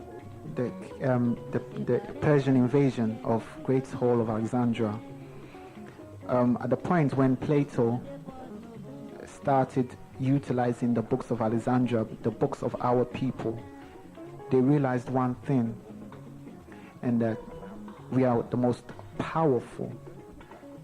One Greek student of ancient Kemetic mystery system once said that the African race is the most youthful, the most blessed, the most long-lived of all races. Now, if you put that into context, that we're more than just giants, we're more than just people, we're more than just street cleaners, we're more than just bankers, we're more than just presidents, we're more than just a child that never grows. When I talk about child, I don't talk about just the physical child. I'm talking about the mental child. We're more than just children. If you have someone who is that powerful, that is able to alter environment, or to be able to predict and read futures, to have godlike abilities, if you're able to know someone like that and you know how to manipulate them, trust me, and you know that you can't achieve to that, you ask yourself the question, what are you going to do if you're in that position? If you're hungry and you have to eat sand, what are you going to do? So you put that into the European context and you ask yourself, what is it that these people know that we're at the bottom of the scale like this? I'll tell you what they know and the reason why we're at the bottom of the scale. Because we have one thing called melanin. This melanin allows us to see God. Now, let me read for you a book from The African Origin of Biological Psychiatry, and that was written by one Richard King. African science further defined the urus, the pineal or pineal gland in the head, as a key to one's own individual godhood and unlimited powers. He makes reference to Genesis. He says, in Genesis, chapter 32, verse 27 to 32, it was at a place named Pinal that Jacob. Okay, caller, yeah, you're through to. Afternoon. That we've got. Yes. Let me see. if we have so much power, why is it that, how can we pass it on to our children? Well, like I said when the show started, that from the point of conception, when the sperm kisses the egg, already the child has the genetic blueprint, the genetic ability, that inheritance is already there. Genetically has the ability to be like his great mother, like his great father, like his great ancestors. It's already there. The only thing that you have to do now is to utilize it and to show it and to teach her or him. You teach your child how to utilize that melanin. And the only way you are not going to get that done in a European school. I'm not saying take your child out of a European school, because some of us, even including myself, can't afford private schools, so therefore we must do with what we have. But teach your children how to become receptive to African people. Teach your children how to knock before they enter into a room. Teach your children not to be, humble before his or her elders. Teach your children. All these things are African principles that will awaken. It will awaken it naturally. You understand? That's what's so powerful about melanin, that if you are utilizing it the right way, you have no need to think about how it's going to work. It operates by itself. It's like a computer. If you program it a certain way, all you need to do is follow the guidelines, and it does it naturally. Your children have already got the ability to be godlike anyway, without any intervention from us. The only thing is that it is we that expose it to too much TV, expose it to too much radio, negative radio waves, expose it to a whole heap of things that alters the natural changes or the natural transformation of child to adulthood.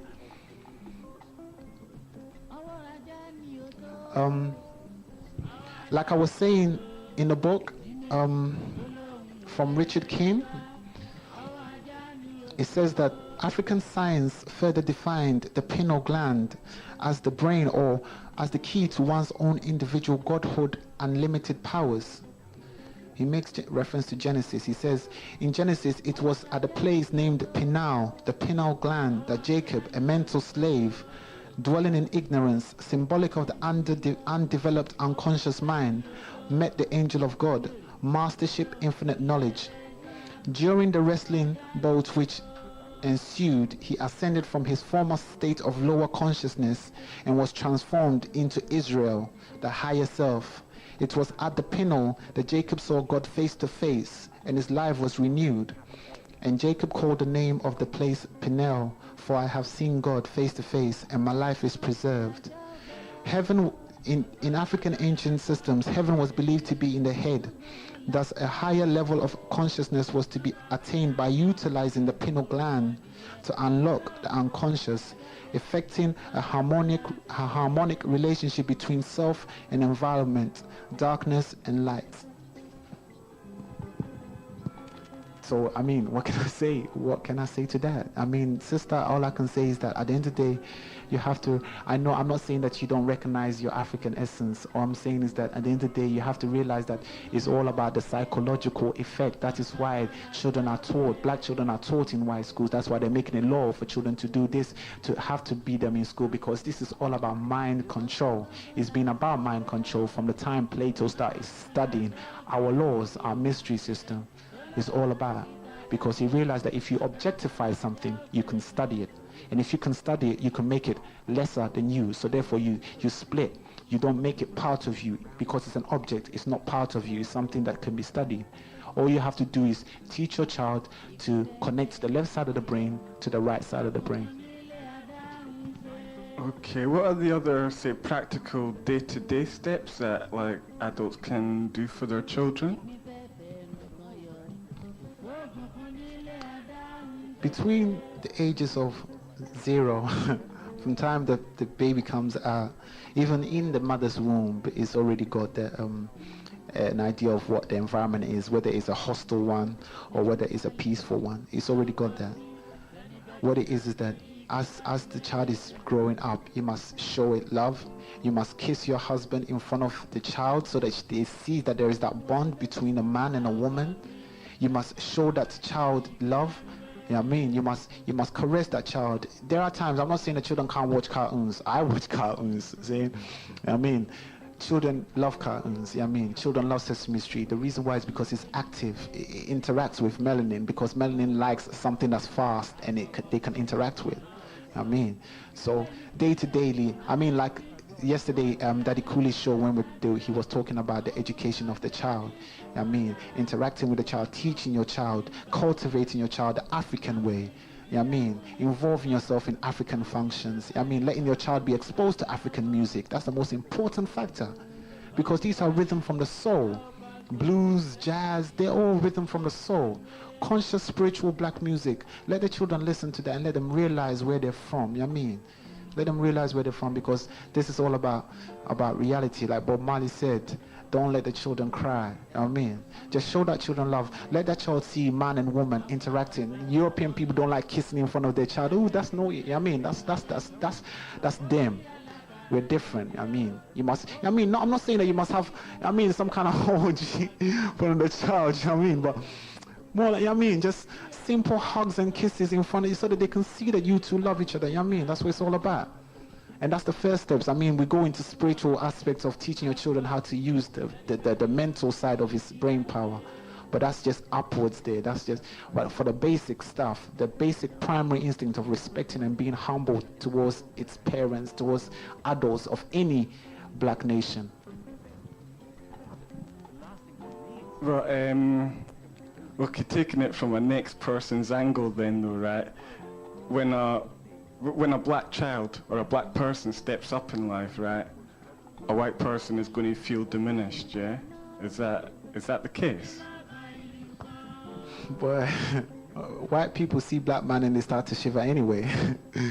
I mean, they start to shiver genetically, physically, emotionally, spiritually, because they know that black man's got it, you know what I mean? And this is not a head boost thing. These are facts, you know what I mean? These are facts. The black man and woman, that's why a white man wants to get down with a black woman, because he knows that the black woman has everything, the strength, the spirituality. Into the question itself, yes, black people, black men and women have that ability to excel much higher than the European, because, as you already stated, that all the Europeans have 2 melanin active centers. So therefore, that only says it all. I mean, the higher your intelligence or your spiritual intelligence, the higher you will excel. Physically, you may excel if you have physical, but it will always be like you only grow to a certain height. I mean, you only grow to a certain height, and you won't go further than that. So, like in the European worldview, right, an African exhibiting the positive properties of melanin is not going to be valued as they would be in, say, an African worldview. Oh yeah, because you're a threat. You're a threat. One time, I mean, you're standing there and you're not even speaking. You're just standing there, positive. Your aura is just radiant. It's just humming. I mean, this is when we talk about, you know, when the spirit hums, you know, the spirit hums, and a black man standing there, a black woman standing there, their spirit is just humming, and it's just humming away, and they feel these things. I mean, they feel it. That is why when a black man who's bleached his hair or he's cut his hair off and standing there in a suit, and a black man standing there with his locks or with his casual, I mean, street clothes, the white man will go for the one who's cut his hair in a suit, because in appearance his aura doesn't even say it. I'm not saying that black people must dress in a negative manner. I'm just giving you a point that black people, when they show their aggressive side, even before they open their mouth, they're not tolerated. When they show their confident side of themselves, they're not appreciated. When they show their African clothes, imagine you were supposed to go to an interview and you wear an African suit to an interview, you'll be the last one to be picked. You will not have a chance, because you identify with yourself. That's when my brother talked about the bleaching of the melanin. People bleach their melanin. They psychologically put it behind their head that they will not think about color. They will not think about color, because color has nothing to do with it. You know what I mean? So that they can be accepted into society. Yes, money is sweet. They say money is the roots of all evil, but it's also an anointment. If you're going to Wimbledon and you're down Hackney, you'll be glad if someone you met on the street gave you £2 to get there. Trust me. You don't want to walk down it. So therefore, it's also an anointment. And people, in their desperation to get this anointment, would deny their own essence. So, it's like, say people who do basically, like black people who do adopt like Western, what I call Western values, Western lifestyle, Western thought mode. You know, I mean, is there any way that we can retrieve those people, or do we just like, well, what do we do? I won't say what I'm going to say, yeah. There is something called calcification of the pineal gland. When I say calcification of the pineal gland, I mean when you have been stripped of your essence as melanin. In other words, when you are dark on the outside and white on the inside. Coconut, I mean, it is retrievable. It is retrievable. Spirituality is always there. That's where the Europeans get their Christian doctrine of where Jesus never turns his back on you. That's where they get it from. I mean, back to history now. I mean, it is retrievable. It is retrievable, and when it is retrievable, it must be done in the correct manner. That means someone who has been brought up in a European society where he thinks nothing but Europe, where he wears the Union Jack underwear, that means if he's been under that kind of mentality for 25 years, it's going to take a very long time to bring him back to his self-awareness. It's like telling a Christian to read the Quran, or telling a Quran to read Christianity. It takes a lot out of someone to tell them that for 25 years that they've been living, all of a sudden now it's wrong. I mean, that's a very sad thing to hear. I mean, trust me, and I sympathize. That's a very sad thing to hear, because then that fear comes in. Okay, I've been living a lie. What do I do now? Yeah, I mean, what do I do now? But it's all about reality. It's true reality. I mean, it is retrievable, and the only way to retrieve it is by re-identifying themselves with their African essence, by showing them what they know originally, because we know everything. Everything there is to know is already in us. We just have to reawaken it. And I wish there were mentors like Imhotep and all the others to teach us the way that we should be going. So like with European psychology, right, the way they've changed words around,